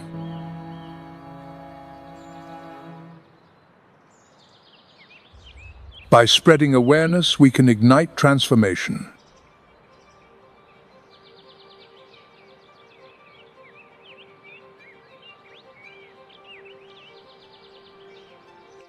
If this video has touched your heart, please remember to like, share, and subscribe, so together with Nature Moment, we may safeguard the precious tapestry of life.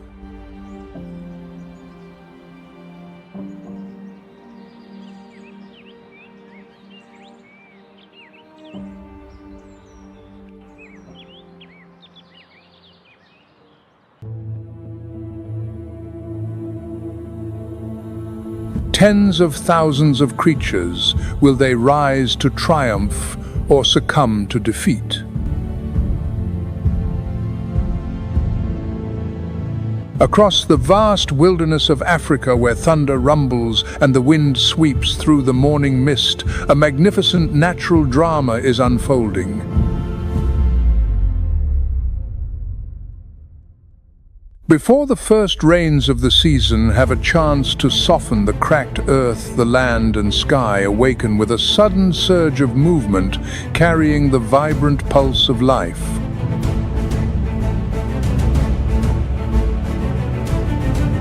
From the very edge of desolation and hunger, a grand journey begins. No map, no promise, only instinct, guiding the way across hundreds of sun-scorched kilometers. No one witnesses the very instant of departure. No farewell words. But within eyes fixed upon the horizon lies a yearning for life, a determination to press onward despite the looming peril and shadows concealed within the tall grass.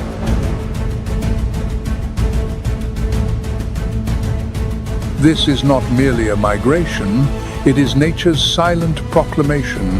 Life never ceases so long as hope endures and a steadfast step remains. Where are you watching from? Share your thoughts with us in the comments below. Are you ready? A journey that transcends the boundaries of instinct limits and time awaits.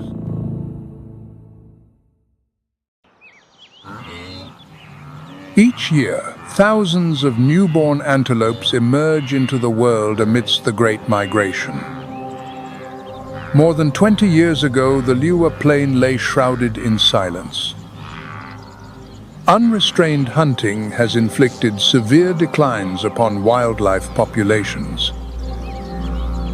The migration of 60,000 blue wildebeest has now dwindled to merely half that number. The Cape buffalo population has plummeted to fewer than 50 individuals. Lions teetering on the brink of extinction are represented solely by Lady Rioa, the solitary lioness roaming the wilderness alone. But nature, through steadfast conservation efforts, is beginning to revive. The dry season arrives with temperatures soaring to 30 degrees Celsius as small herds of antelope graze cautiously around the scarce watering holes. The lions move with silent grace, their piercing gaze attuned to every subtle movement. Hidden within the wild grasses, they hunt with an intensity so profound, it feels as though all of nature holds its breath. Only when the storm arrives does the true migration commence. More than 45,000 blue wildebeest rend the savannah, accompanied by zebras and 700 topi. The migration draws in as many as 350 spotted hyenas, the dominant predators of the savannah. African wild dogs move with silent precision, communicating through glances and footsteps, encircling the vulnerable prey. The Liuwa Plain transforms into a labyrinth of survival where escape seems all but invisible. Stretching over 3,300 kilometers, Liuwa is not merely a land, it is a living emblem of untamed vitality. Before us lies an endless expanse of grassland, devoid of mountains or towering skyscrapers, only a vast sea of grass stretching all the way to the horizon.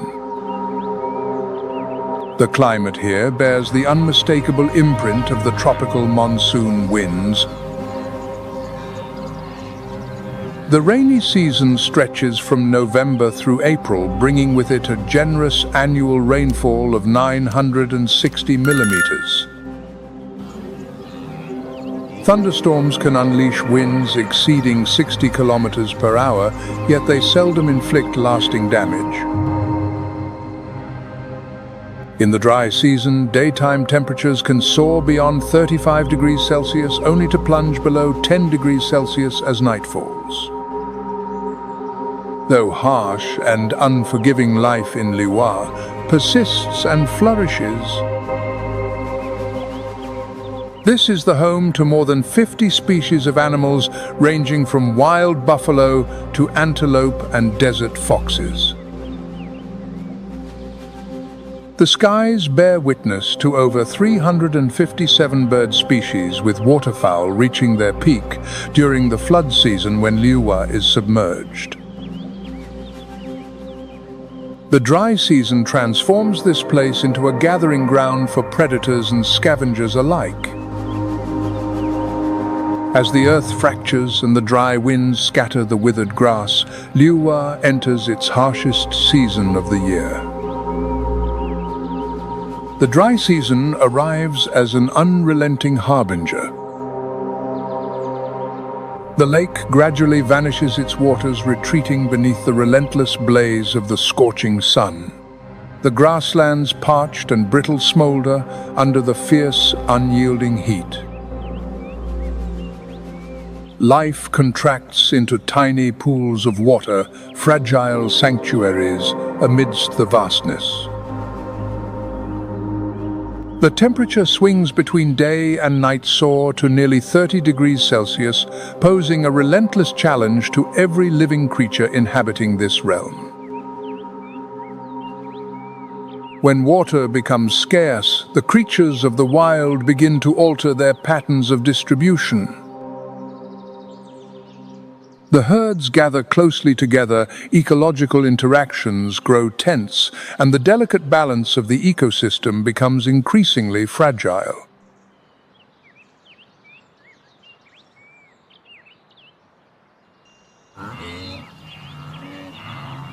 Beneath the blazing sun, the herd of blue wildebeest Connocates taurinus embarks on a grueling journey.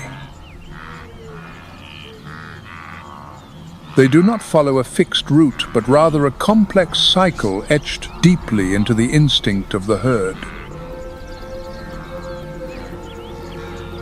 Each year, as the rains cease and the grasses wither to brittle hues, they depart the parched barren lands to seek the Mushumashi plains, where verdant grasses and lingering waters endure. This is the cycle of life, the ever-shifting rhythm of Liuwa. As food becomes increasingly scarce, the topi must alter its diet. Usually grazing on fresh short grasses, they are now compelled to consume less nutritious plants, even resorting to leaves. Though far from ideal, it remains a vital condition for survival.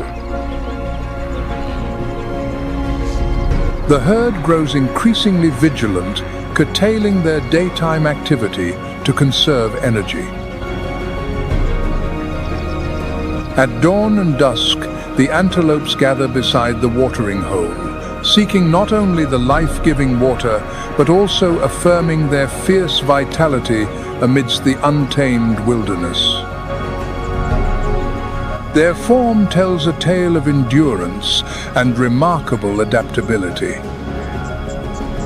Their broad chests and powerful muscles grant them the endurance to traverse vast distances across the sprawling savannah.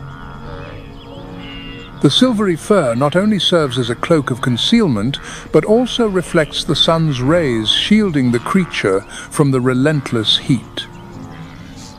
A long tail and a flowing mane serve as precious tools of communication within the herd. The topi antelope possesses a complex communication system, maintaining order within its ever-changing environment.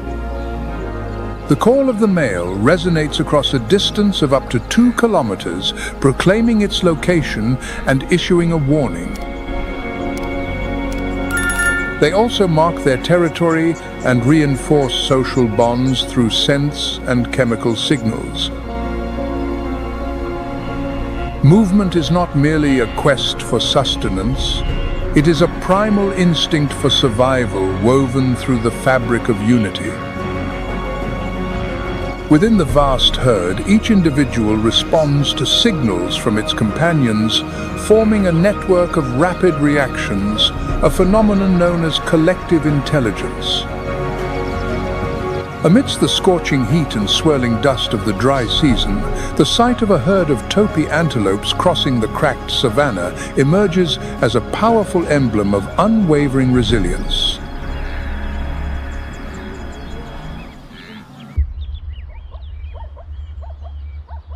Across the golden expanse of the savannah, zebras stride with assured grace, embodying living masterpieces crafted by the hand of nature.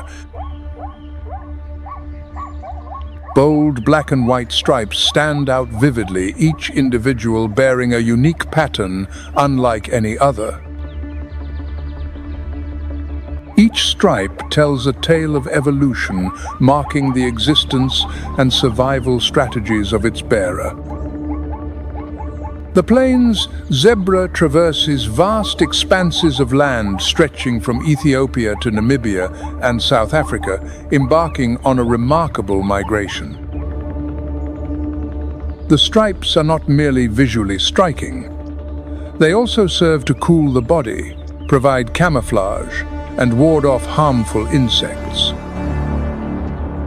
Across the vast plains of Zambia, herds of zebras known as haram move in harmonious synchrony, bound together like a close-knit family. The dominant male stands vigilant, guarding his territory, while the female and her offspring remain closely bonded, a vital alliance when water sources dwindle. This stands as a testament to the resilience and unity essential for survival in such a harsh environment. The ancient journey of the zebra stretches over 1,100 100 kilometers each year, traversing mysterious pathways deep within the wilderness. Trails unseen on any map, etched solely within the memory of each individual, lead to hidden springs and the ephemeral floodplains. But this flat expanse is far from safe. When faced with danger, zebras do not flee alone. Instead, they move as a unified, cohesive herd. Muscle and instinct intertwine, forging a tempest of raw power. This is not merely a race of speed, but a powerful testament to the unity of the wild community. The zebra can reach speeds of up to 65 kilometers per hour when running astonishingly swift beyond belief. But even at that speed, it was not enough to escape the razor-sharp jaws of the lion. When cornered, the zebra's kick transforms into a final, formidable weapon capable of shattering the bones of its adversary and stretching the fragile thread between life and death. Yet life hangs by the most fragile of threads.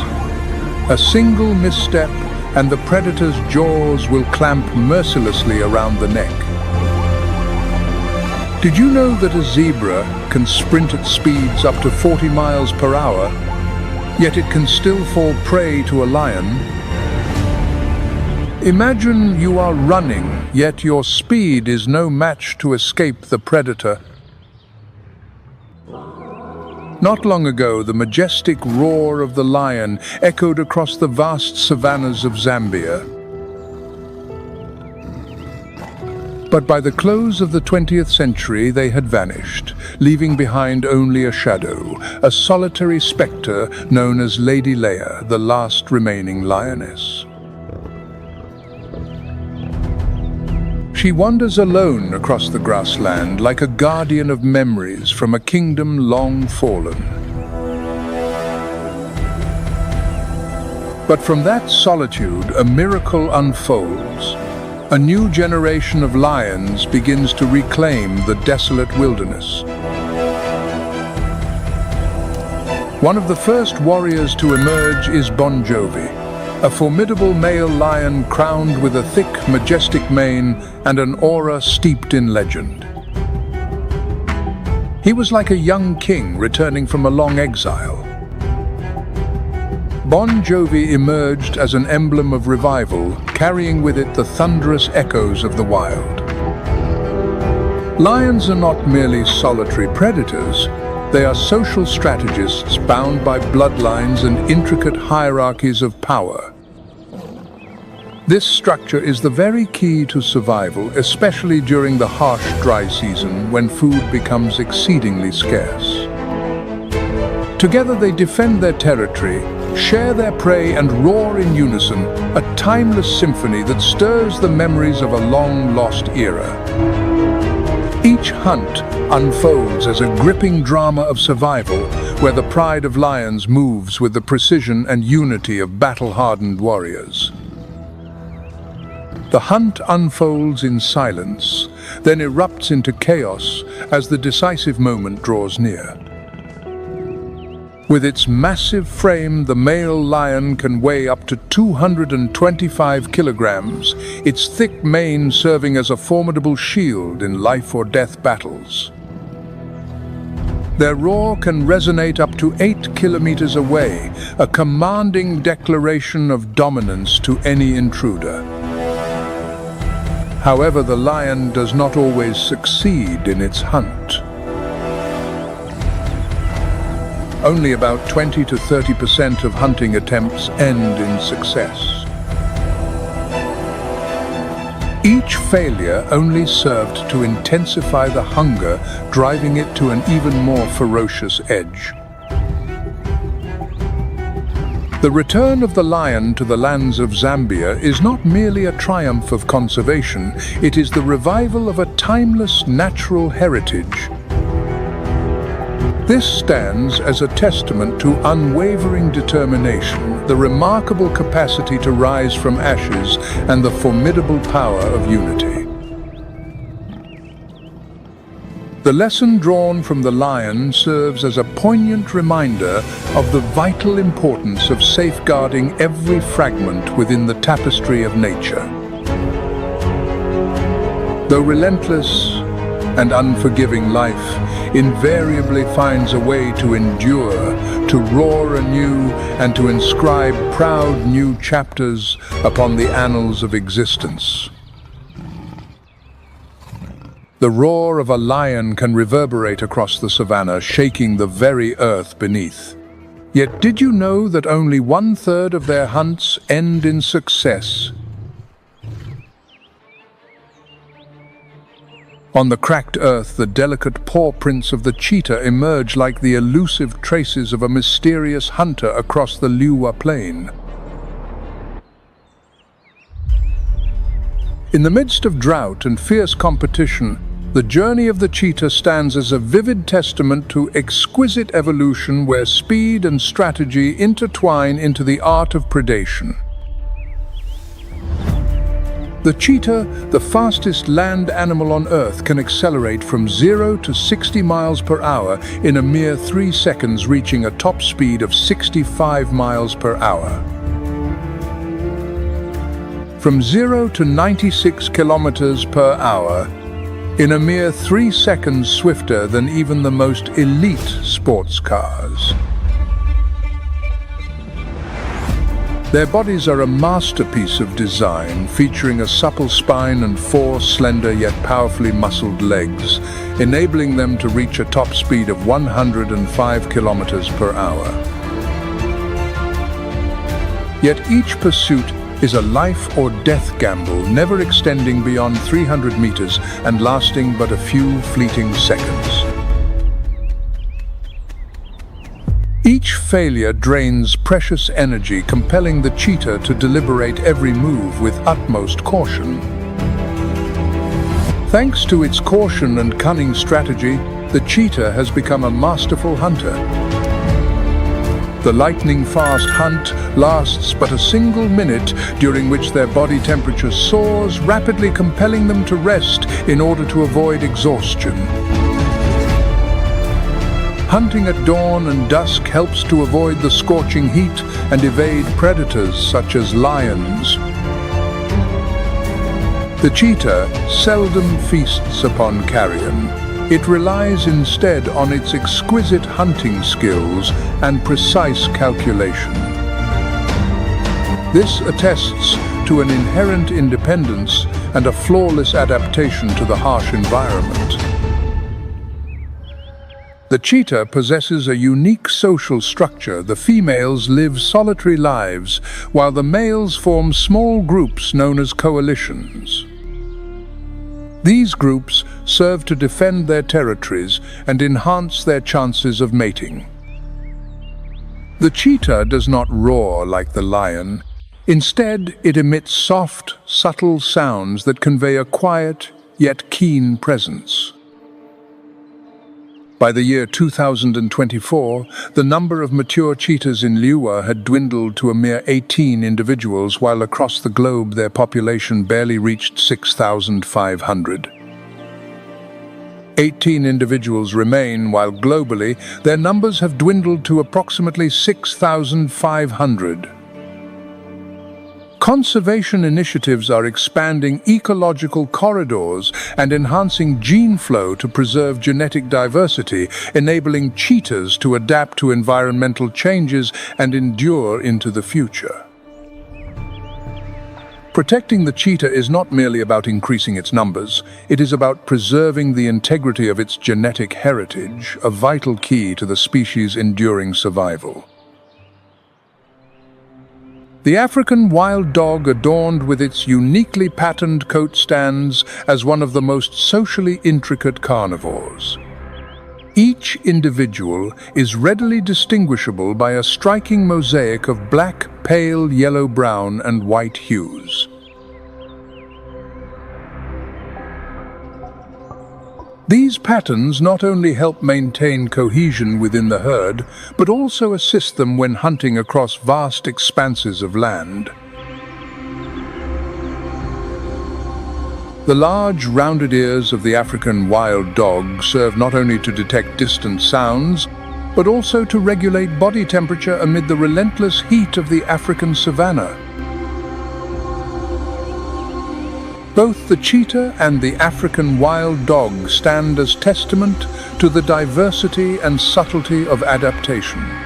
They embody the vibrant beauty of the wild and remind us of our profound responsibility to conserve these precious species.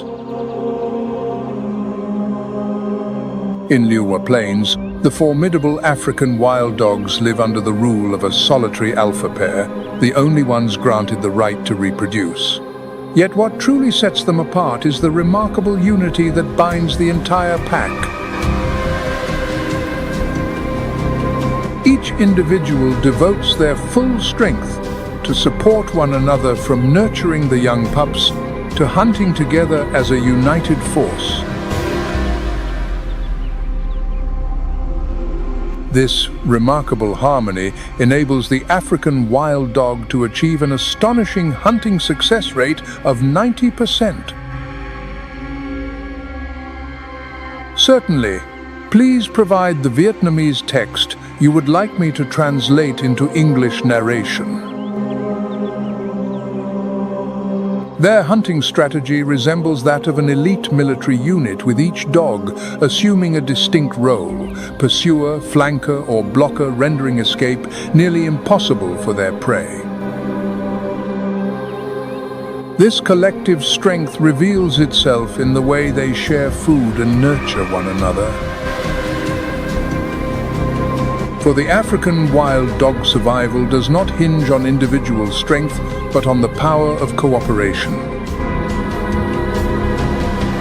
The wild dog, once teetering on the brink of extinction in this region, has made a remarkable comeback. Thanks to dedicated conservation efforts, a pack of 11 individuals was reintroduced in the year 2022. The pack of wild dogs swiftly adapted and thrived, ushering in a new chapter for their species. Their resurgence stands as a monumental triumph of conservation, a testament to the indomitable resilience of nature when afforded protection. Life has returned, sustained by the unwavering dedication of those who safeguard the wild.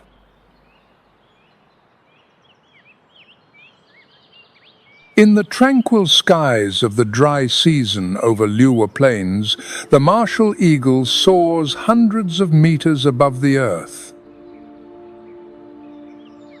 With wings spanning over 2.5 meters, it ascends into the air with a graceful, commanding presence. Unhurried there exists only the silent dominion of the sovereign ruler of the vast sky. As the largest eagle in Africa, the martial eagle measures nearly 1 meter in length, boasts a wingspan exceeding 2.5 meters, and can weigh up to 6.5 kilograms. Its claws possess the formidable strength to snap a human forearm, delivering unparalleled precision in every strike. Not only its size, but also its keen eyesight enables it to detect prey from hundreds of meters above. In the dry season, when life is put to the test, its extraordinary eyesight enables it to detect tiny prey from afar. This is the perfect fusion of physical might and keen intellect, transforming the martial eagle into a masterful predator of the skies. Each time the wings unfold, it is not merely an act of hunting, but a profound emblem of the delicate equilibrium that governs the natural world. In the dry season's light, the martial eagle can detect prey from a distance of 6 kilometers, surpassing all other predators within the ecosystem. When the peregrine falcon dives at a staggering speed of 160 kilometers per hour, its strike unfolds in a fleeting instant an act of absolute precision. At 160 kilometers per hour, its strike unfolds in a mere instant, executed with absolute precision. However, to endure the eagle requires more than mere strength and speed. It demands resilience and an extraordinary capacity for adaptation. As the antelope journeys in search of water, the martial eagle soars tens of kilometers each day, hunting with precision while deftly evading the encroachment of humanity. Though perched at the pinnacle of the food chain, the martial eagle is far from invulnerable, as the very habitat it depends upon faces relentless threats. In the year 2024, it was classified as a species at risk of extinction due to habitat loss and various other threats. The fate of the martial eagle embodies the delicate balance between nature's formidable strength and its fragile vulnerability, poised on the razor's edge of survival. As the powerful charge draws to a close, the expanse of the grassland falls into a profound silence, and another creature begins to emerge, steadfast and no less vital.